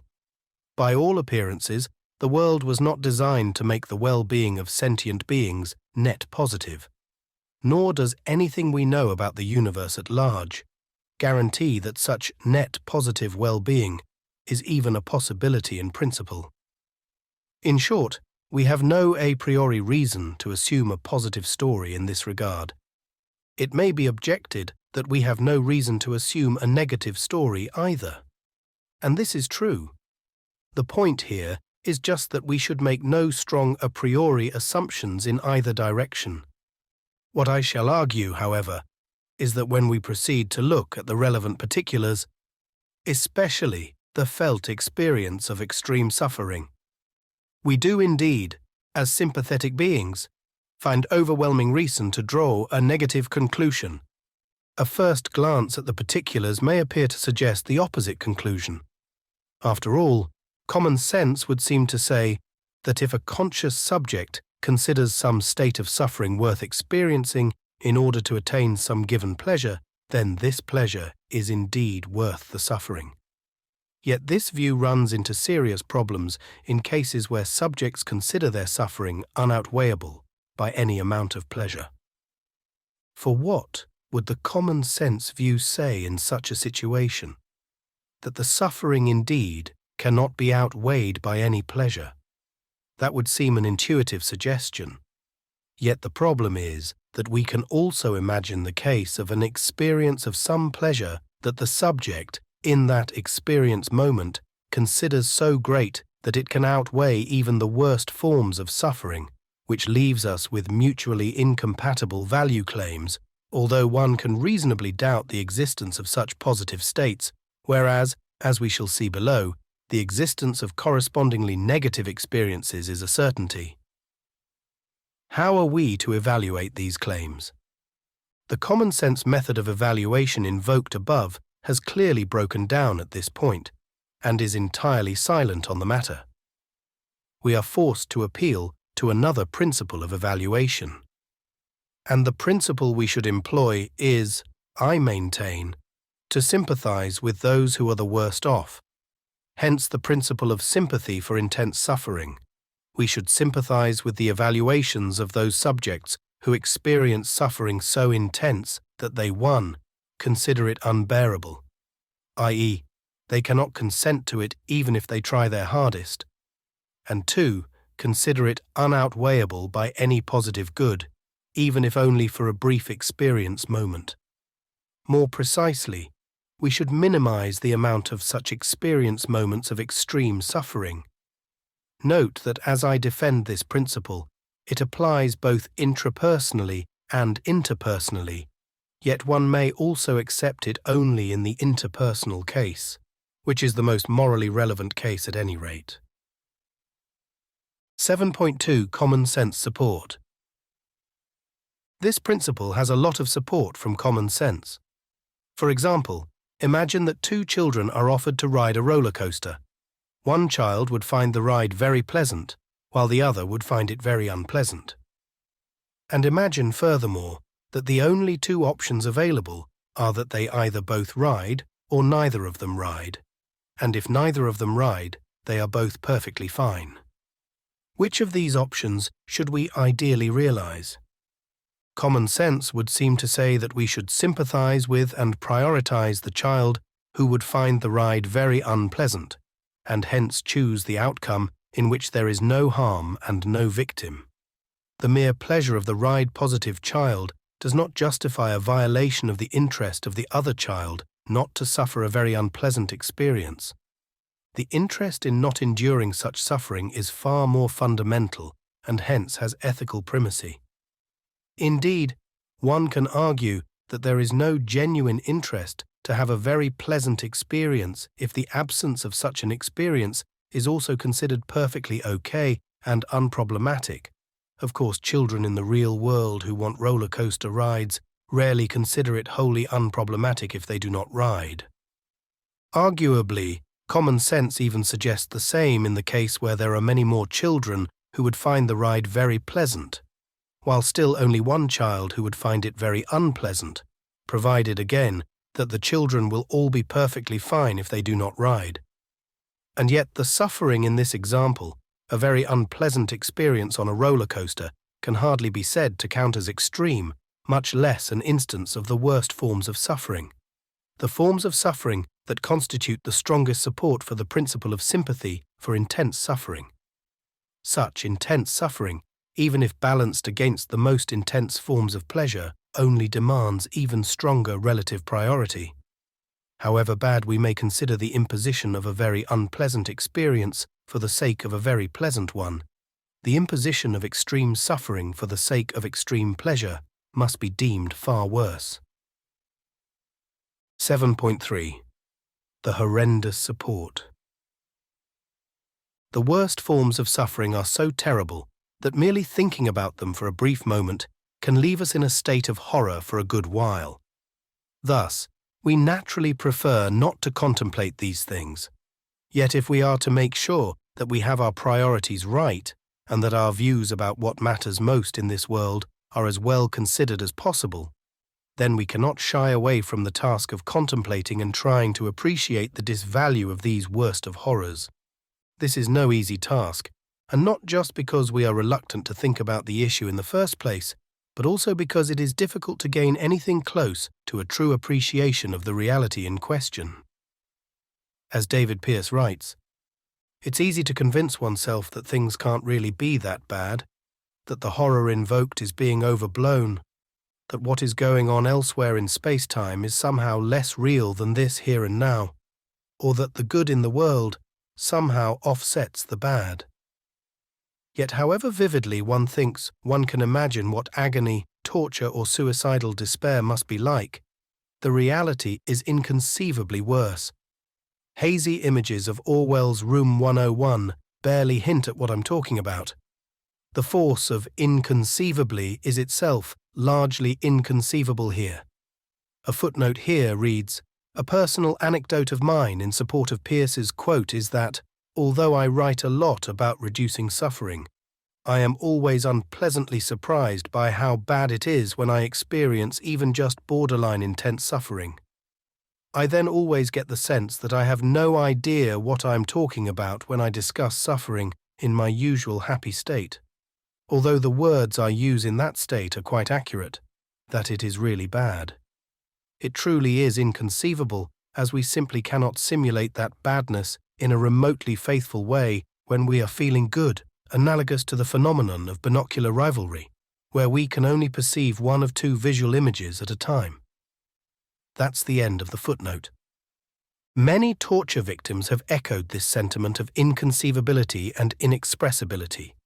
For example, Belgian resistance worker Jean Amery, who was caught and tortured by the Nazis, reported that nothing could have prepared him for the first blow inflicted on him by the Gestapo, as if it revealed a whole new, previously inconceivable dimension of existence. Here's a quote. "One may have known about torture and death in the cell before being tortured, without such knowledge having possessed the hue of life. But with the first blow, a part of our life ends, and it can never again be revived." A similar report was given by journalist Jacobo Timmerman, who was captured and tortured by the Argentine military regime of the late 1970s. In the long months of confinement, I often thought of how to transmit the pain that a tortured person undergoes. And always I concluded that it was impossible. It is a pain without points of reference, revelatory symbols, or clues to serve as indicators. These sobering remarks notwithstanding, we can still gain at least some, admittedly very limited, appreciation of the horror of extreme suffering by considering some real-world examples of it. What follows are examples of an extremely unpleasant character that may be triggering and traumatizing. We can begin to approach such appreciation by considering what it is like to undergo death by sawing, an execution method used on humans in many parts of the world in the past, and which is still used on non-human animals in some parts of the world today. The victim is tied up and then sawn or chopped in half with a saw or a machete, either transversely or mid-sagittally. In the latter case, it has both been done from the groin up as well as from the skull down. There's a footnote here that reads, "Beyond such intentionally caused deaths, similar deaths in which the victim is cut or torn apart also happen without human intention, such as due to traffic and industrial accidents, as well as predation." A similarly excruciating way to die is to be tortured to death inside a brazen bull, a hollow metal bull designed to contain a person inside while a fire is burning underneath, which slowly roasts the person inside to death. Many people have been reported to die in this way in ancient times. A footnote here reads, "For instance, the Romans are reported to have killed Christians with the brazen bull, and the bull is also reported to have been used on overthrown tyrants, such as Burdunellus, who was reportedly killed in this way in 497. That's the end of the footnote, and many more beings have died, and continue to die in similar ways, such as by being burned or boiled alive, which happens countless times every day. Indeed, the latter fate, being boiled to death, happens to roughly 1 million non-human beings each year in the slaughterhouses of the United States alone. Another horrifying example of torturous suffering is what happened to Kuwaiti Ahmad Kabazad, who, while only a teenager, was captured by Iraqi soldiers and tortured brutally for weeks because of his involvement with the Kuwaiti resistance movement. The soldiers sought to make Ahmad reveal the names of fellow resistance fighters, yet he refused to do so. Finally, Ahmad's parents were told that he would soon be released. They heard a car approaching and went to the door. This quote is from a report by Julie Flint, as quoted in Glover 2000. When Ahmad was taken out of the car, They saw that his ears, his nose, and his genitalia had been cut off. He was coming out of the car with his eyes in his hands. Then the Iraqis shot him, once in the stomach and once in the head, and told his mother to be sure not to move the body for 3 days. No less horrible is the tragic fate of the Japanese girl Junko Furuta, who was kidnapped by 4 teenage boys in 1988 at the age of 16. According to their own trial statements, the boys raped her hundreds of times, inserted scissors and skewers into her vagina and anus, beat her with golf clubs, bamboo sticks, and iron rods, tied her hands to the ceiling and used her as a punching bag, set fireworks into her anus, vagina, and ear, burned her vagina with cigarettes, tore off her left nipple with pliers, and more.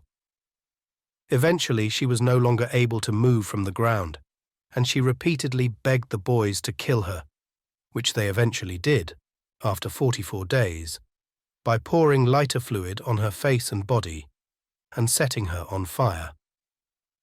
Another example of extreme suffering is what happened to airplane pilot Dax Kuwart.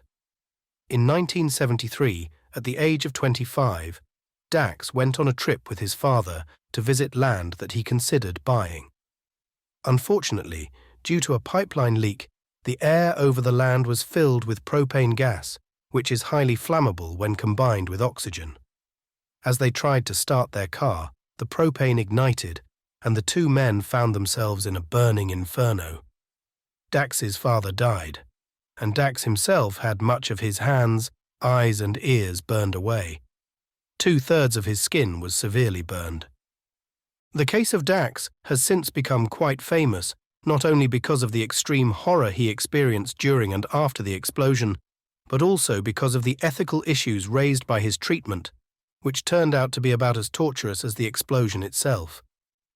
For Dax himself repeatedly said, immediately after the explosion as well as for months later, that he wanted to die more than anything else, and that he did not want to be subjected to any treatment that would keep him alive.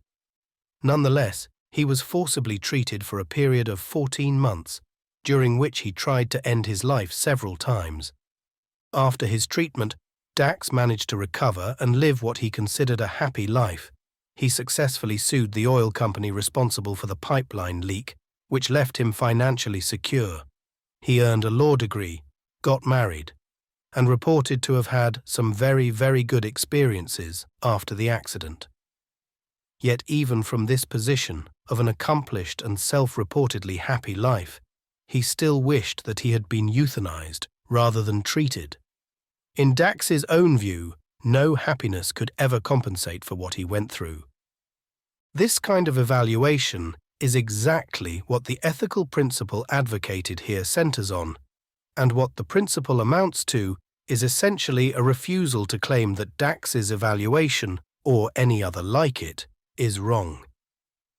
The principle of sympathy for intense suffering maintains that we should not allow the occurrence of such unbearable suffering that the subject finds unoutweighable by any positive good. And it is indeed worth reflecting on what a rejection of this view would entail. For if one holds that extreme suffering can be outweighed by some positive good, one ought to clarify how. Specifically, according to whom, and measured by what criteria, is such suffering outweighable by positive goods? The most promising option that lies open in this regard, it seems, is to prioritize the assessments of beings who say that their happiness or other good things about their lives do outweigh and justify such extreme suffering endured by others. Yet that, I maintain, would be a profoundly unsympathetic choice. A footnote here reads, "After all, if such happy beings themselves deny that the good things in their lives can outweigh extreme suffering, it hardly seems plausible for us to say that they do." I shall spare the reader from further examples of extreme suffering here in the text, and instead refer to sources, found in the following footnote in the text, that contain additional cases that are worth considering in order to gain an appreciation of the moral significance of extreme suffering. And the crucial question we must ask ourselves in relation to these examples is whether the creation of happiness or any other purported good could ever justify the creation of, or the failure to prevent, suffering this bad and worse. If not, this implies that our priority should not be to create happiness or other alleged goods, but instead to prevent extreme suffering, regardless of where in time and space it may risk emerging. 7.4. Objection. What about that which is most precious? Among the objections against this view I can think of, the strongest, at least at first sight, is the sentiment. But what about that which is most precious in your life? What about the person who is most dear to you? If anything stands a chance of outweighing the disvalue of extreme suffering, surely this is it. In more specific terms, does it not seem plausible to claim that saving the most precious person in one's life could be worth an instance of the very worst suffering? Yet one has to be careful about how this question is construed. If what we mean by saving is that we save them from extreme suffering, then we are measuring extreme suffering against extreme suffering, and hence we have not pointed to a distinct value entity that might outweigh the disvalue of extreme suffering. Therefore, if we are to point to such a distinct entity, saving must here mean something that does not itself involve extreme suffering. And if we wish to claim that there is something wholly different from the reduction of suffering that can be put on the scale, the fate we are saving this person from, at the supposedly worthwhile price of extreme suffering, should preferably involve no suffering at all. So what we should consider is a choice between 1. The mixed bargain of an instance of the very worst of suffering, i.e., unendurable suffering, and the continued existence of the most precious person one knows, or 2. The painless discontinuation of the existence of this person, yet without any ensuing suffering for others or oneself. Now, when phrased in this way, choosing number 1 may not sound all that bad to us, especially if we do not know the one who will suffer.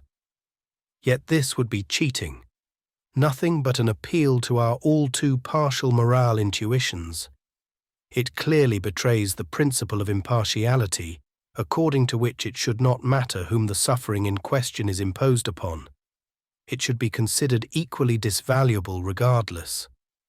Thus, if we abide by the principle of impartiality, we may equivalently phrase the choice above as being between 1. The continued existence of the most precious person one knows, yet at the price that this person has to experience a state of unendurable suffering, a state they themselves would consider so bad that according to them it could never be outweighed by any intrinsic good, or 2. The discontinuation of the existence of this being without any ensuing suffering. When phrased in this way, it actually seems clearer to me than ever that number 2 is the superior choice, and that we should adopt the principle of sympathy for intense suffering. For how could one possibly justify imposing such extreme and, according to the subject, unoutweighable suffering upon the most precious person one knows, suffering that this person would, in that moment, rather die than continue to experience? In this way, for me at least, it is no overstatement to say that this objection against the principle of sympathy for intense suffering, when considered more carefully, actually ends up being one of the strongest arguments in its favor.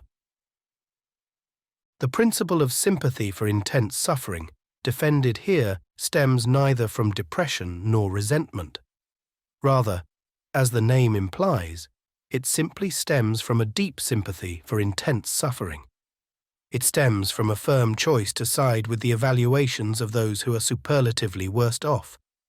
And while it is true that this principle has the implication that it would have been better if the world had never existed, I think the fault here is to be found in the world, not the principle.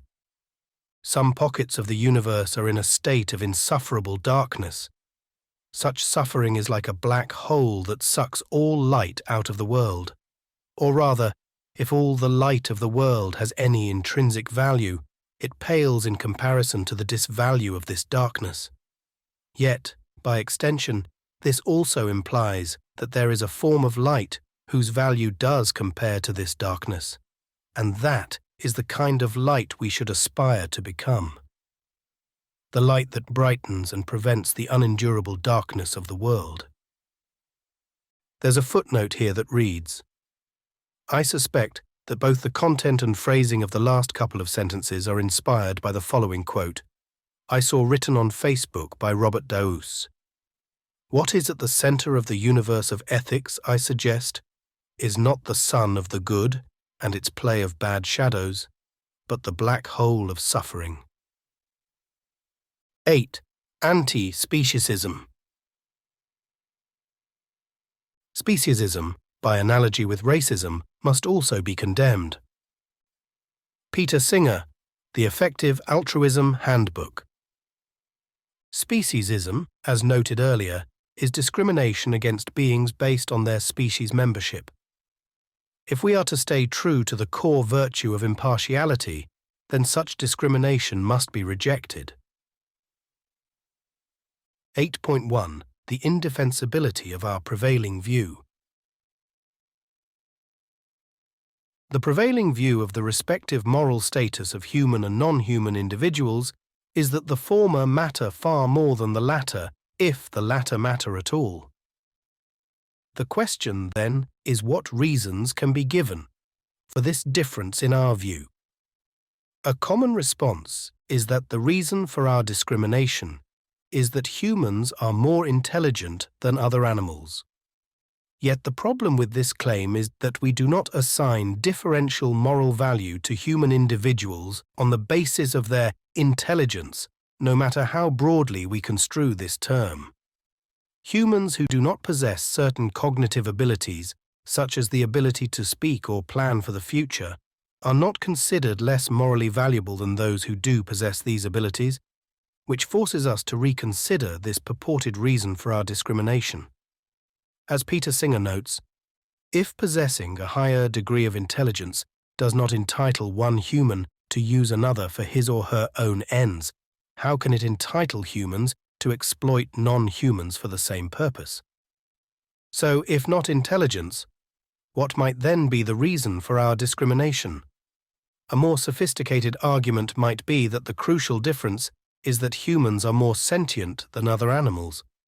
Because we have a larger brain, we feel pain and suffering much more intensely than do members of other species, and therefore our discrimination is justified. Yet the claim that humans are more sentient than other animals is quite dubious. For on what grounds can we assert that, say, a mouse or a fish feels pain any less intensely than does a human? The mere fact that they have smaller brains is not by itself a compelling reason.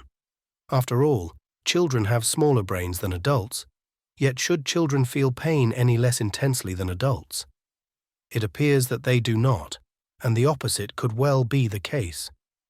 The truth is that we have little reason to believe that a larger brain, be it in terms of its number of neurons or in terms of its mass, necessarily gives rise to more intense experiences.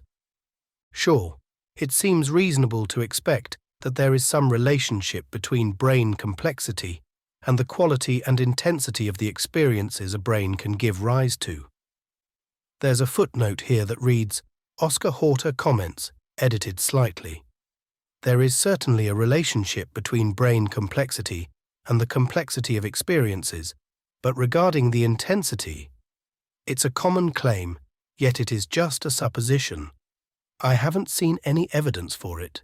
The intensity of a bad experience is different from how nuanced that experience is. That's the end of the footnote. Yet this does not imply that bigger brains necessarily give rise to more intense experiences than do smaller brains, just as we cannot say that beings with bigger thighs necessarily run faster than beings with smaller thighs, even though there surely is some relationship between thigh size and running ability. Humans, for instance, have larger thighs than do domestic cats, but that clearly does not imply that we can outrun them. Similarly, it might well be the case that our larger brains do not mediate more intense experiences than do the brains of, say, domestic cats, or any other animal with the relevant brain structures. Indeed, as Steven Pinker notes, we have every reason to believe that cats suffer as much as humans do. Our direct investigations into the physical signatures of conscious experience likewise give us reason to doubt that the number of neurons found in the brain is of the greatest relevance when it comes to the intensity of its experiences. For instance, we know that more than half of the neurons in the human brain are found in the cerebellum, a brain structure that does not seem to play an important role for our conscious experience, if any, while a minority of neurons are found in the cerebrum and the limbic system, which appear to mediate most, if not all, aspects of our conscious experience. Hence, what seems most relevant to the capacity to experience conscious states, such as pain and suffering, is not the number of neurons found in the brain, but rather certain brain structures, and these structures are found across the vertebrate line, with analogous structures found in many invertebrates. They are anything but uniquely human. And not only may other beings experience suffering as intensely as humans do, but they may even experience it more intensely. As David Pearce notes, we often find it convenient to act as though the capacity to suffer were somehow inseparably bound up with linguistic ability or ratiocinative prowess. Yet there is absolutely no evidence that this is the case, and a great deal that it isn't.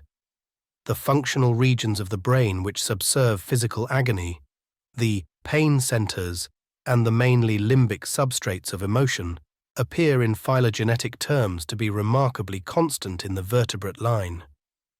Not merely is the biochemistry of suffering disturbingly similar, where not effectively type-identical across a wide spectrum of vertebrate and even some invertebrate species, it is at least possible that members of any species whose members have more pain cells exhibiting greater synaptic density than humans sometimes suffer more atrociously than we do, whatever their notional intelligence. The possibility that beings of other species may experience suffering more intensely than humans has also been raised by zoologist James Serpell, who notes that, unlike other animals, humans can rationalize their pain, which may help reduce it. Richard Dawkins has made an evolutionary argument for the same conclusion. I can see a Darwinian reason why there might even be a negative correlation between intellect and susceptibility to pain. Isn't it plausible that a clever species such as our own might need less pain, precisely because we are capable of intelligently working out what is good for us and what damaging events we should avoid?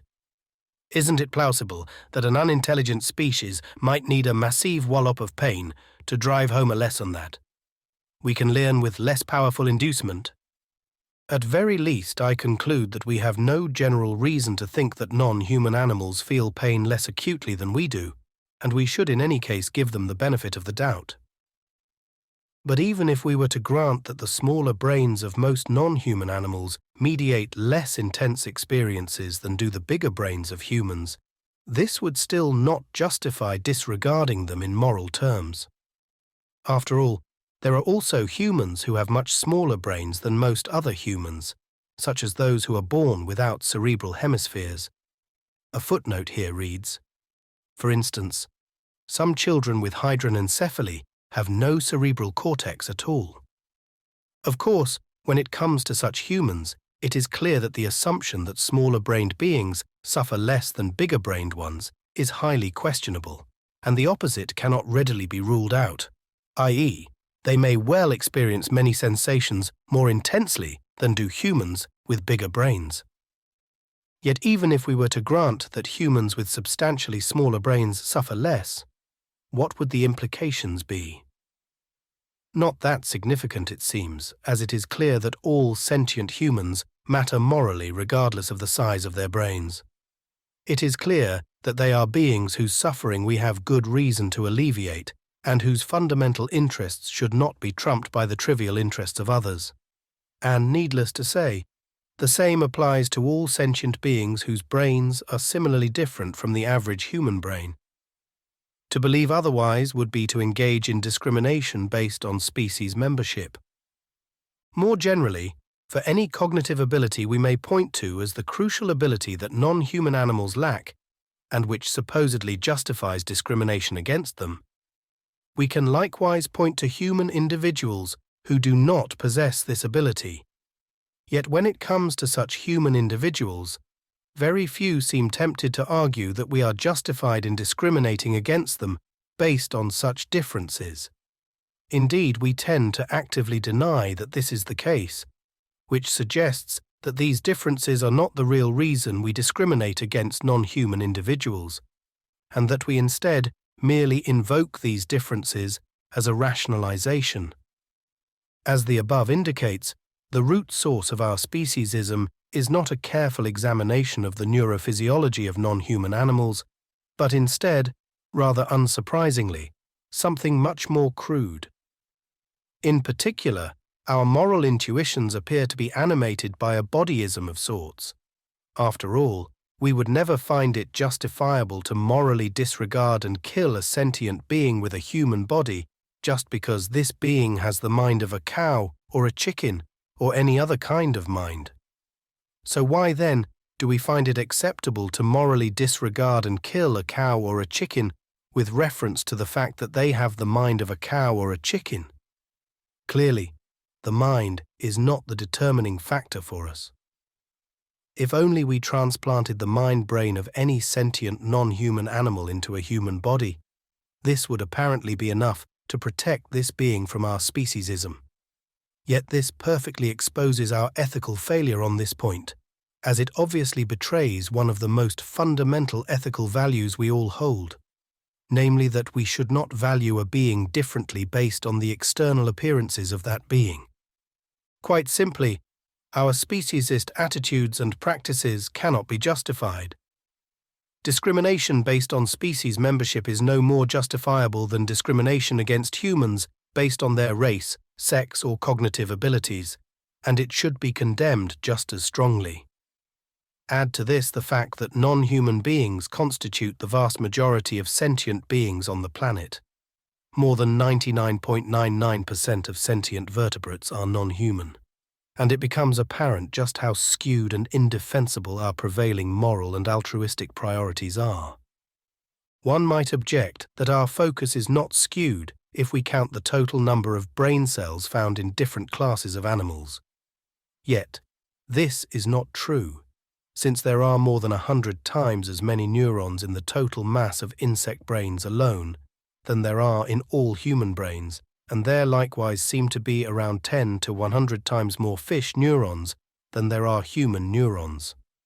What if we also factor in brain-to-body mass ratio?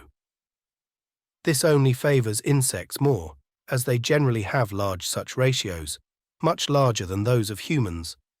Small ants, for example, have a brain-to-body mass ratio of 1 to 7, while it is around 1 to 40 in humans. Indeed, several small mammals and birds have a higher brain-to-body mass ratio than humans, as does at least one species of fish. However much we may try, there is just no way to avoid the conclusion that our prevailing altruistic and moral focus is indefensibly narrow. And as long as that remains true, as long as virtually all of our altruistic attention is devoted to much less than 0.01% of the sentient beings on the planet, our attempts at being effectively altruistic are bound to fail. 8.2. The implications of rejecting speciesism. The main implications of rejecting speciesism are quite straightforward, if difficult to come to terms with for minds as anthropocentrically schooled as ours. One implication is that we should stop imposing gratuitous suffering on non-human beings. In particular, we should abolish animal agriculture and end our practice of consuming and otherwise frivolously exploiting them. For just as a rejection of racism is not compatible with keeping other humans as property, much less eating and otherwise exploiting their body parts, a rejection of speciesism is not compatible with commodifying, eating, and frivolously exploiting individuals belonging to other species. Sadly, we are far detached from our own core principles on this inconvenient issue.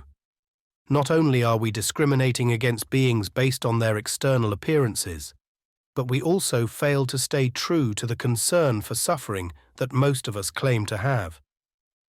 After all, many people say that they will not accept the imposition of torturous suffering on any individual for any reason, least of all for the sake of pleasure. Yet the consumption choices of most people fly directly in the face of this claim. For example, immense amounts of intense suffering are caused by the fishing industry. Fish are the vertebrates that humanity exploits and kills in the greatest numbers by far, usually without even the pretense of doing it humanely. They are torn out of the ocean, suffocated, and decapitated without regard for the extreme pain and suffering caused in the process. Our actions are thus starkly inconsistent with our proclaimed opposition to torture and torturous suffering. Contra high-minded ideals of walking away from Amelus, we find ourselves actively walking right into the opposite scenario, a world in which countless beings live like the miserable child in Omelas. Compare that child's life with the average life of a pig on a factory farm. And many of these beings are routinely subjected to horrors that are far worse still, all for the sake of the pleasure and convenience of a small minority of beings on the planet. Yet, as George Bernard Shaw observed, custom will reconcile people to any atrocity. 8.3. Wild animal suffering. Ceasing to actively harm non-human animals for morally frivolous reasons is far from the only practical implication that follows from a rejection of speciesism. We also have strong reasons to start helping them. After all, the vast majority of sentient beings on the planet, and hence the vast majority of suffering by virtually any measure, is found not in farms, but in the wild. In terms of presently existing beings, this is where the greatest scope for altruism is found. This may be surprising to many people. After all, aren't non-human animals in nature mostly well off? And why should we help them rather than just let them be? The former sentiment reflects a common idyllic view of nature, a view that is sadly wrong. As Peter Singer notes, evolution is an impersonal natural process that has no regard for the well-being of the individual creatures it has produced. And the reality of life in the wild reflects this fact all too well. It is a condition of abject poverty.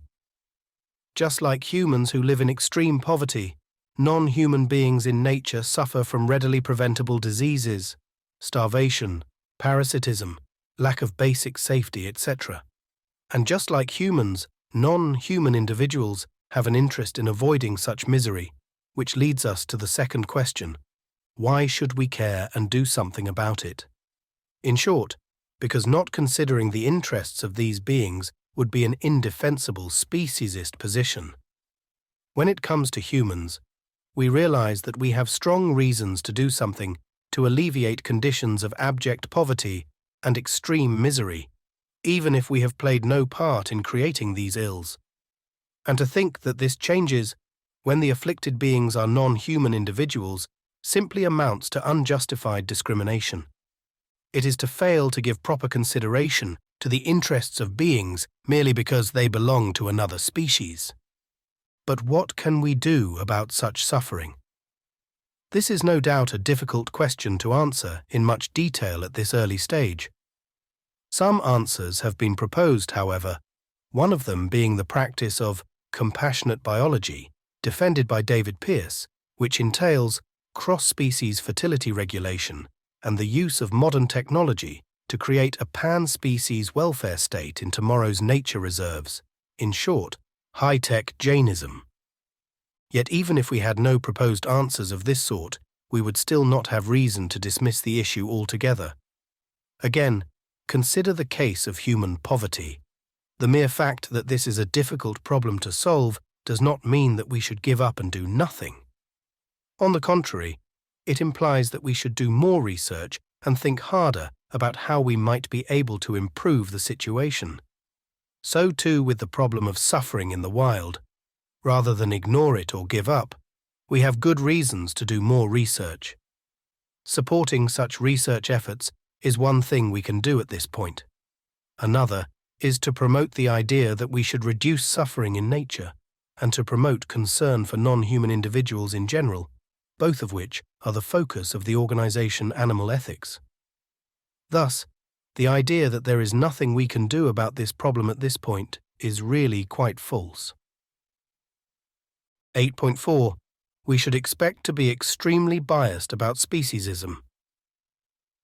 Our speciesist bias has already been alluded to in an earlier chapter, yet it is still worth delving deeper into it here.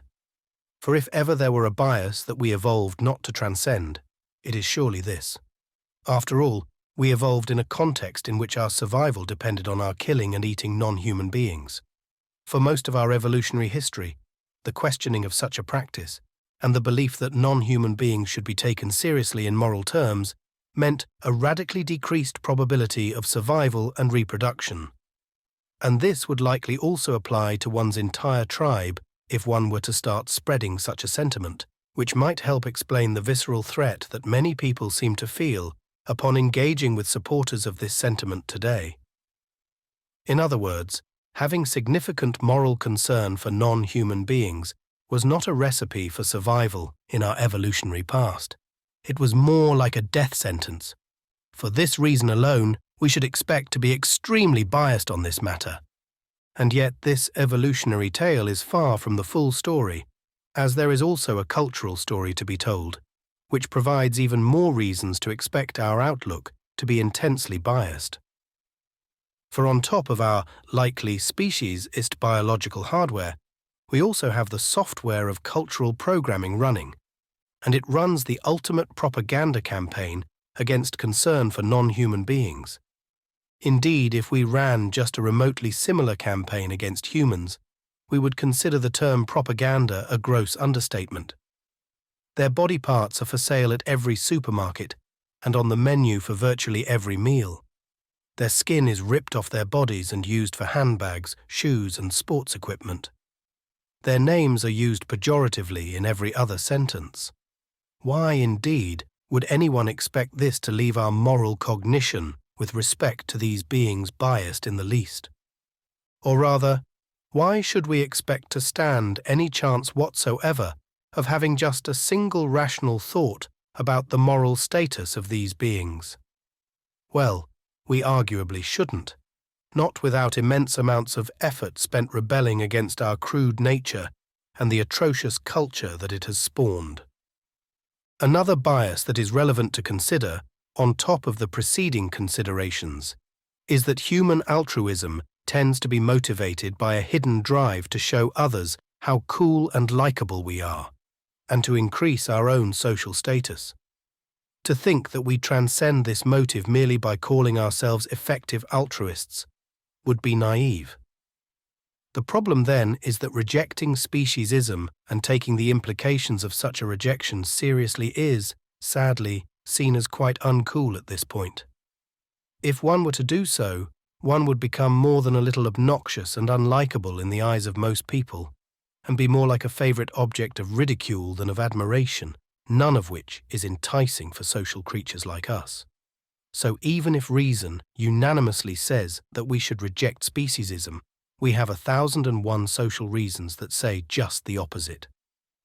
As mentioned earlier, there are also psychological studies that demonstrate the existence of strong biases in our views of non-human individuals, such as that we value individuals of certain species less than others, even when beliefs about intelligence and sentience are accounted for. More than that, we diminish and even deny the mental capacities of the kinds of beings whom we consider food, a denial that is increased by expectations regarding the immediate consumption of such beings. These forms of bias should give us pause and should encourage serious reflection. The way forward, it seems, is to admit that we are extremely biased and to commit to doing better. 9. Future directions. We have enormous opportunity to reduce suffering on behalf of sentient creatures.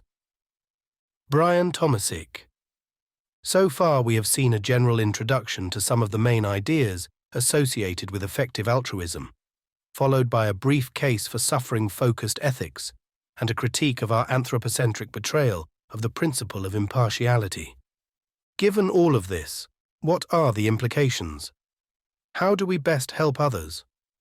Or to phrase this question in more specific terms in line with the values I have argued for, how can we best reduce extreme suffering for all sentient beings?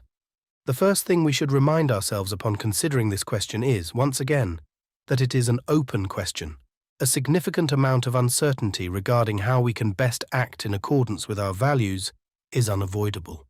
With this in mind, let us see what answers we might reasonably propose. 9.1. Promoting deeper concern for suffering. One endeavor that seems particularly promising, and which I have attempted to pursue in this book, is that of promoting a deeper conversation about values, especially with an emphasis on the moral significance of extreme suffering. It is likely that the change in values toward greater concern for extreme suffering that could be furthered via such a conversation is among the most important changes we can make. The main reason for this, in short, is that our values are a key driver of our actions. People who believe this to be a promising strategy include Brian Tomasic, who has presented a case for it in his essay, Reasons to Promote Suffering-Focused Ethics, and Simon Knutson, who has made questions concerning fundamental values and suffering-focused ethics in particular the main focus of his work. As for how such deeper reflection and concern can best be fostered, it seems promising to formulate and spread clear presentations of arguments in favor of suffering-focused ethics, as well as to familiarize people with some of the unimaginably horrible real-life cases of extreme suffering. To get a clearer sense of why a focus on values is important and how divergent the implications of different values can be, consider the practical implications of the following two moral principles. 1. We will not allow the creation of a single instance of the worst forms of suffering for any amount of happiness. And 2. We will allow one day of the worst suffering for 10 years of the most sublime happiness. What kind of future would we accept with these respective principles? Imagine a future in which we colonize space and maximize the number of sentient beings that the accessible universe can sustain over the entire course of the future. This number is probably more than 10 to the power 30.111. Given this number of beings, and assuming that these beings each live 100 years, Principle 2, above, would permit a colonization of space that creates more than 10 to the power 28 years of the most intense suffering, provided that the other states of experience are sublimely happy.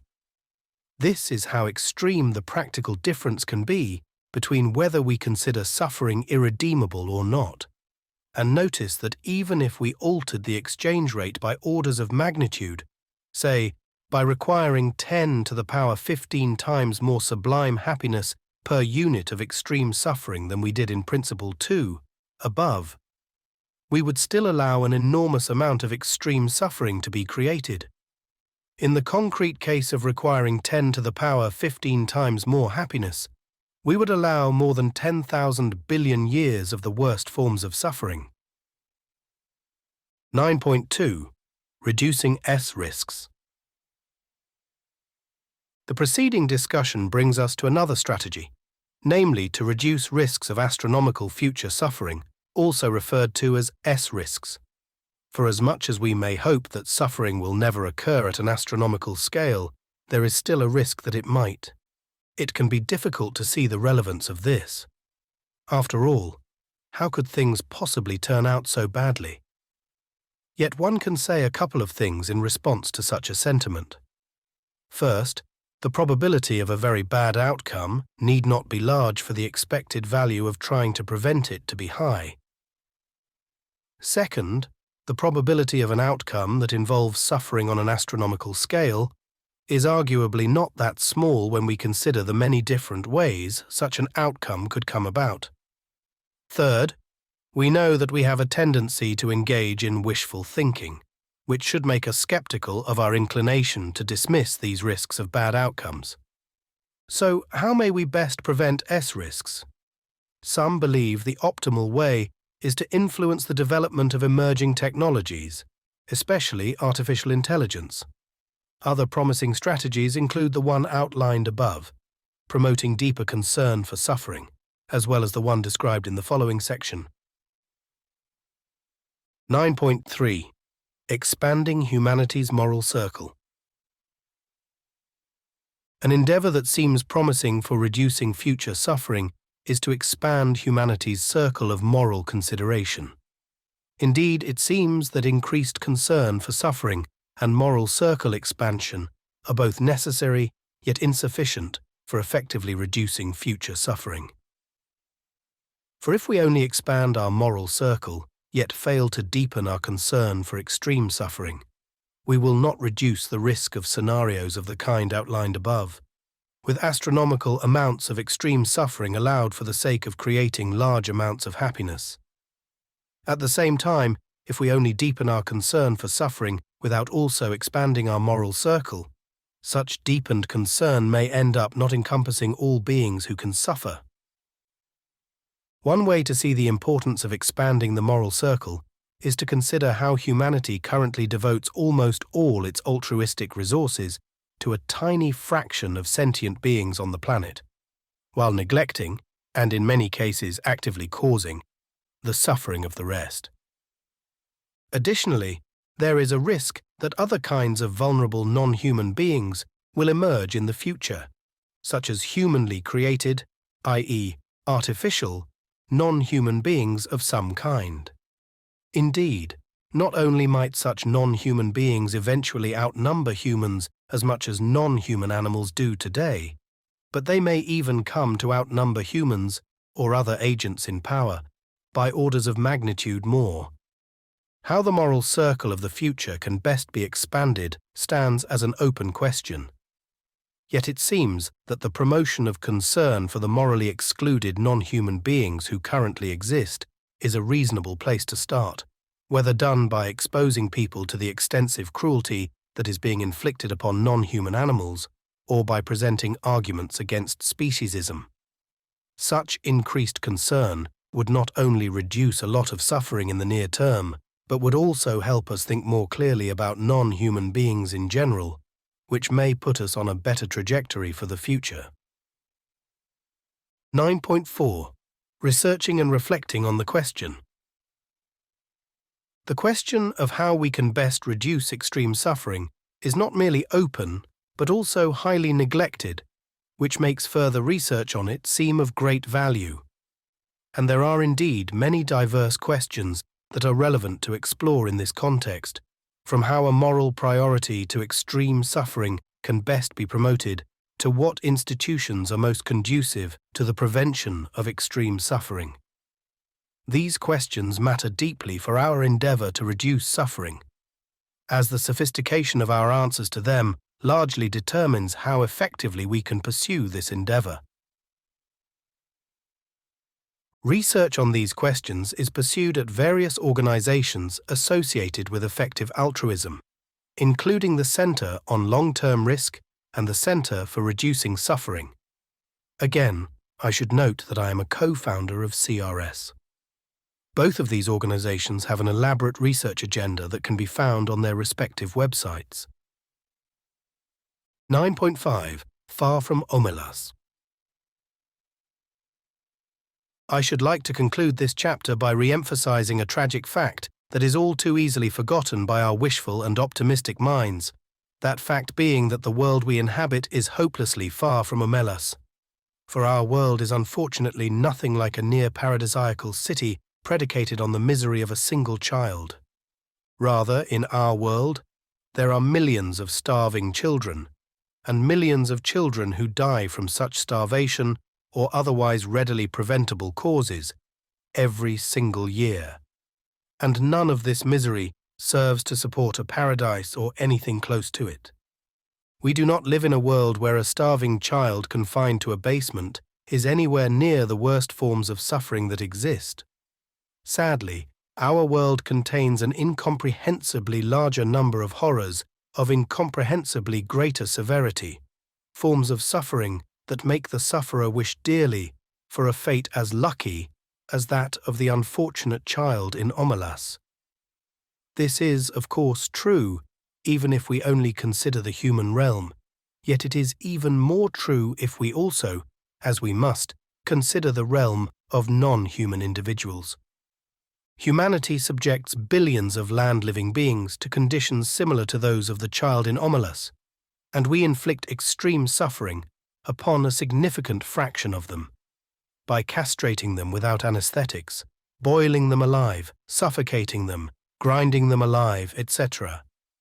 And our sins toward aquatic animals are greater still, as we kill them in far greater numbers, trillions on some estimates. And most tragically, these deaths probably involve extreme suffering more often than not, as we slowly drag these beings out of the deep, suffocate them, and cut off their heads without stunning or mercy. And yet even this horror story of unfathomable scale still falls hopelessly short of capturing the true extent of suffering in the world, as the suffering created by humanity only represents a fraction of the totality of suffering on the planet. The vast majority of this suffering is found in the wild, where non-human animals suffer and die from starvation, parasitism, and disease, not to mention being eaten alive, which is a source of extreme suffering for countless beings on the planet every single second. Sadly, our condition is very far from Omelas, implying that if one would choose to walk away from Omelas, it seems impossible to defend supporting the spread of our condition or anything remotely like it beyond Earth. The extent of suffering in the world is immense and overshadowing, and our future priorities should reflect this reality. 10. A healthy life. The precondition for effective altruism. In this final chapter, I will briefly address a tempting pitfall related to effective altruism, namely that of failing to invest sufficiently in oneself. For as noted in the introduction, effective altruism is not altruism in the irresponsible sense of sacrificing for others without any regard for oneself. Not only would that amount to an indefensible neglect of an individual of great inherent value, i.e., the altruist, but it is also just an ineffective and unsustainable strategy for helping others. In other words, effective altruism necessitates self-care of the highest quality. If one believes that one is able to make a significant difference in the world, then one must also believe that one is worth the substantial level of self-investment that is required to realize one's altruistic potential. Indeed, self-investments might well be among the best investments one can make as an altruist. After all, the impact of most altruistic investments tends to be highly uncertain, whereas many of us can be quite sure that our future selves will be dedicated to the mission of helping others, given our track record, pledges, peers, etc. A footnote here reads, "I am grateful to Ruby Amoros for helping me see this point." With extreme suffering crying out for alleviation every single second, it may seem trivial and out of place to suggest that the very best thing one can do is to brush one's teeth carefully and to change one's sheets. Yet, as counterintuitive as such a suggestion is, it is quite likely true, at least occasionally. Real-life effective altruism is not akin to heroically jumping into a pond to save a child once in a lifetime, although it may include that, but rather a matter of living a healthy and productive life guided by reflection and evidence over the long haul. Consider it this way. Of all the altruistic projects you can undertake in your lifetime, how likely is it that the one you are currently working on is the single most important one? Or more to the point, how likely is it that it is more important than all the other projects you can do for the rest of your life combined? Unlikely, it seems safe to say. The importance of the project that one happens to focus on at any given moment, especially at an early stage in one's career, is all but surely dwarfed by the importance of all future projects combined. This suggests that quality self-care is generally at least as important as the particular altruistic project that one is currently working on. In other words, minimizing personal existential risks and taking good care of ourselves in a long-term oriented fashion should be a prime priority. 10.1. How can we best help ourselves? So how is this best done? We probably all know the most basic answers, which are those boring things that wise people have been saying since the dawn of time. Eat well, sleep well, exercise well, and limit the time you spend on social media. These basic things are all crucial, and they are probably among the first things to focus on if we are to have a healthy lifestyle. Yet, important as those basics are, they are clearly far from being sufficient for living a healthy and impactful life of compassionate purpose. If we are to advance beyond those core basics, while still keeping things simple, it seems to me that the Hindu concept of Purusartha provides a helpful framework. A footnote here reads, "I am not claiming that this framework is all that unique. One can readily find similar ideas in other traditions, as well as in recent books on positive psychology. Purusartha means object of human pursuit, and refers to what is considered the four proper goals of human life in the Hindu tradition, the necessary and sufficient goals for a good and fulfilling life. The first of these goals is Dharma, which is basically about being a good person, but in all senses of the word. It is not enough to merely donate money to effective charities or to do altruistically important work. One must also be a kind and respectful person to others and to oneself, a person who seeks to live virtuously and in accordance with the local duties and laws necessary for social life to function. It is about living up to one's ethical responsibility in the broadest sense, and this includes having the decency and compassion to not succumb to effective altruist snobbery in the form of looking down upon or mocking supposedly ineffective ways of helping, or deriding problems or misery because they may not seem to be of the most urgent kind.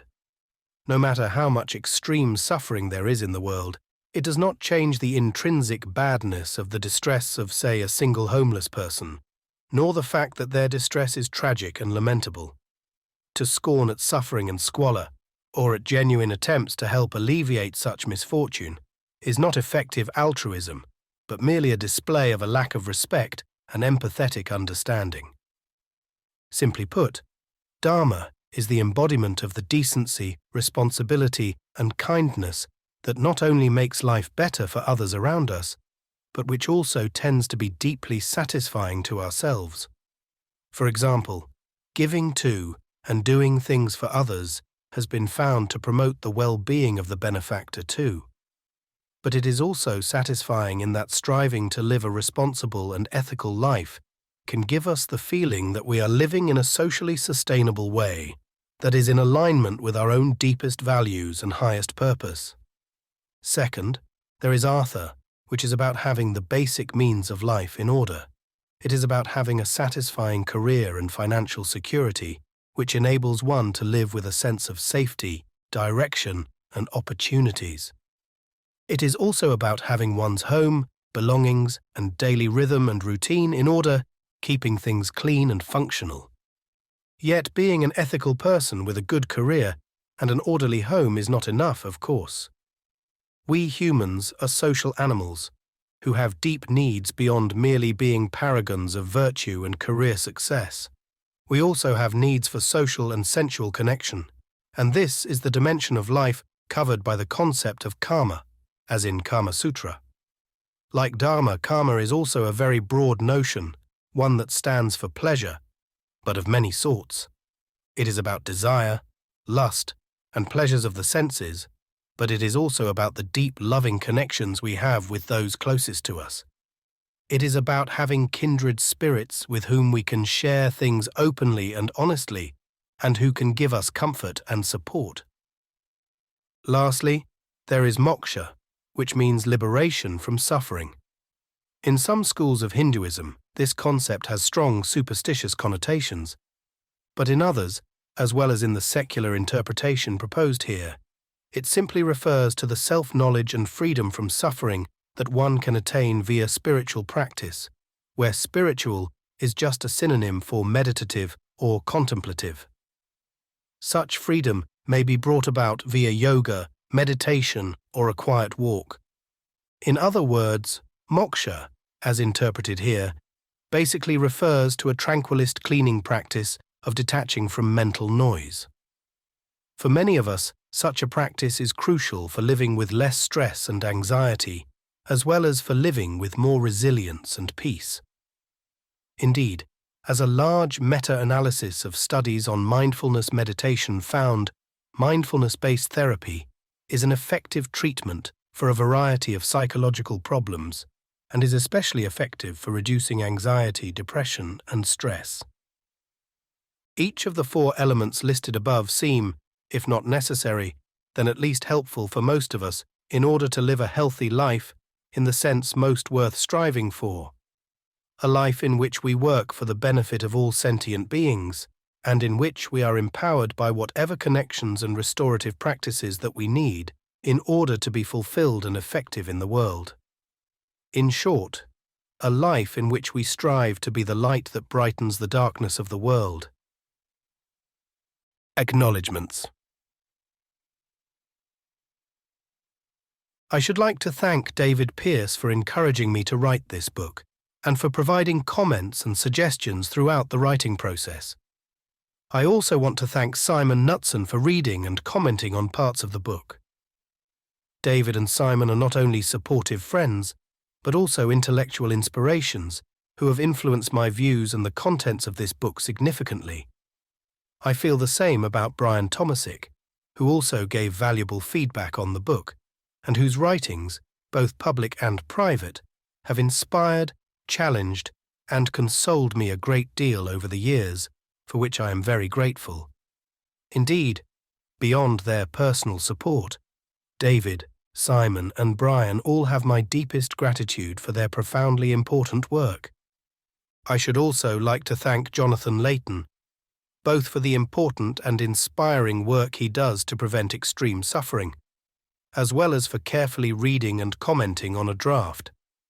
2 other inspiring people I must thank for reading and commenting extensively on a draft, and not least for their important work to help other sentient beings, are Oscar Horta and Lara Andre. I thank Cynthia M. Stewart for proofreading and commenting with a degree of thoroughness, expedience, and dedication that exceeded all reasonable expectation. Cynthia's touch benefited the book immensely. I am also grateful to the following people for providing valuable feedback: David Althaus, Jan Beck, Robert Daoust, Ben Davido, Manu Heran, Sile Jules Kierbo, Thomas Richards, Sebastian Schmidt, Peter Singer, and Katie Willis. My work on this book was in part funded by the Effective Altruism Foundation, although the views expressed herein are not necessarily endorsed by EAF. I am grateful to all the people whom I have engaged with at EAF, especially Daniel Kestenholz and David Althaus. Finally, I want to send deep thanks to my friends Joachim, Eileen, Magnus, Silla, Joe, and Jess for their kind support, and to Chiara for her helpful comments and for being a beacon of love, support, and inspiration. The end. Thank you for listening to this audiobook. Please refer to the published text for all footnotes and the bibliography. This book and others from the author are available free of charge on the Center for Reducing Suffering's website, centerforreducingsuffering.org.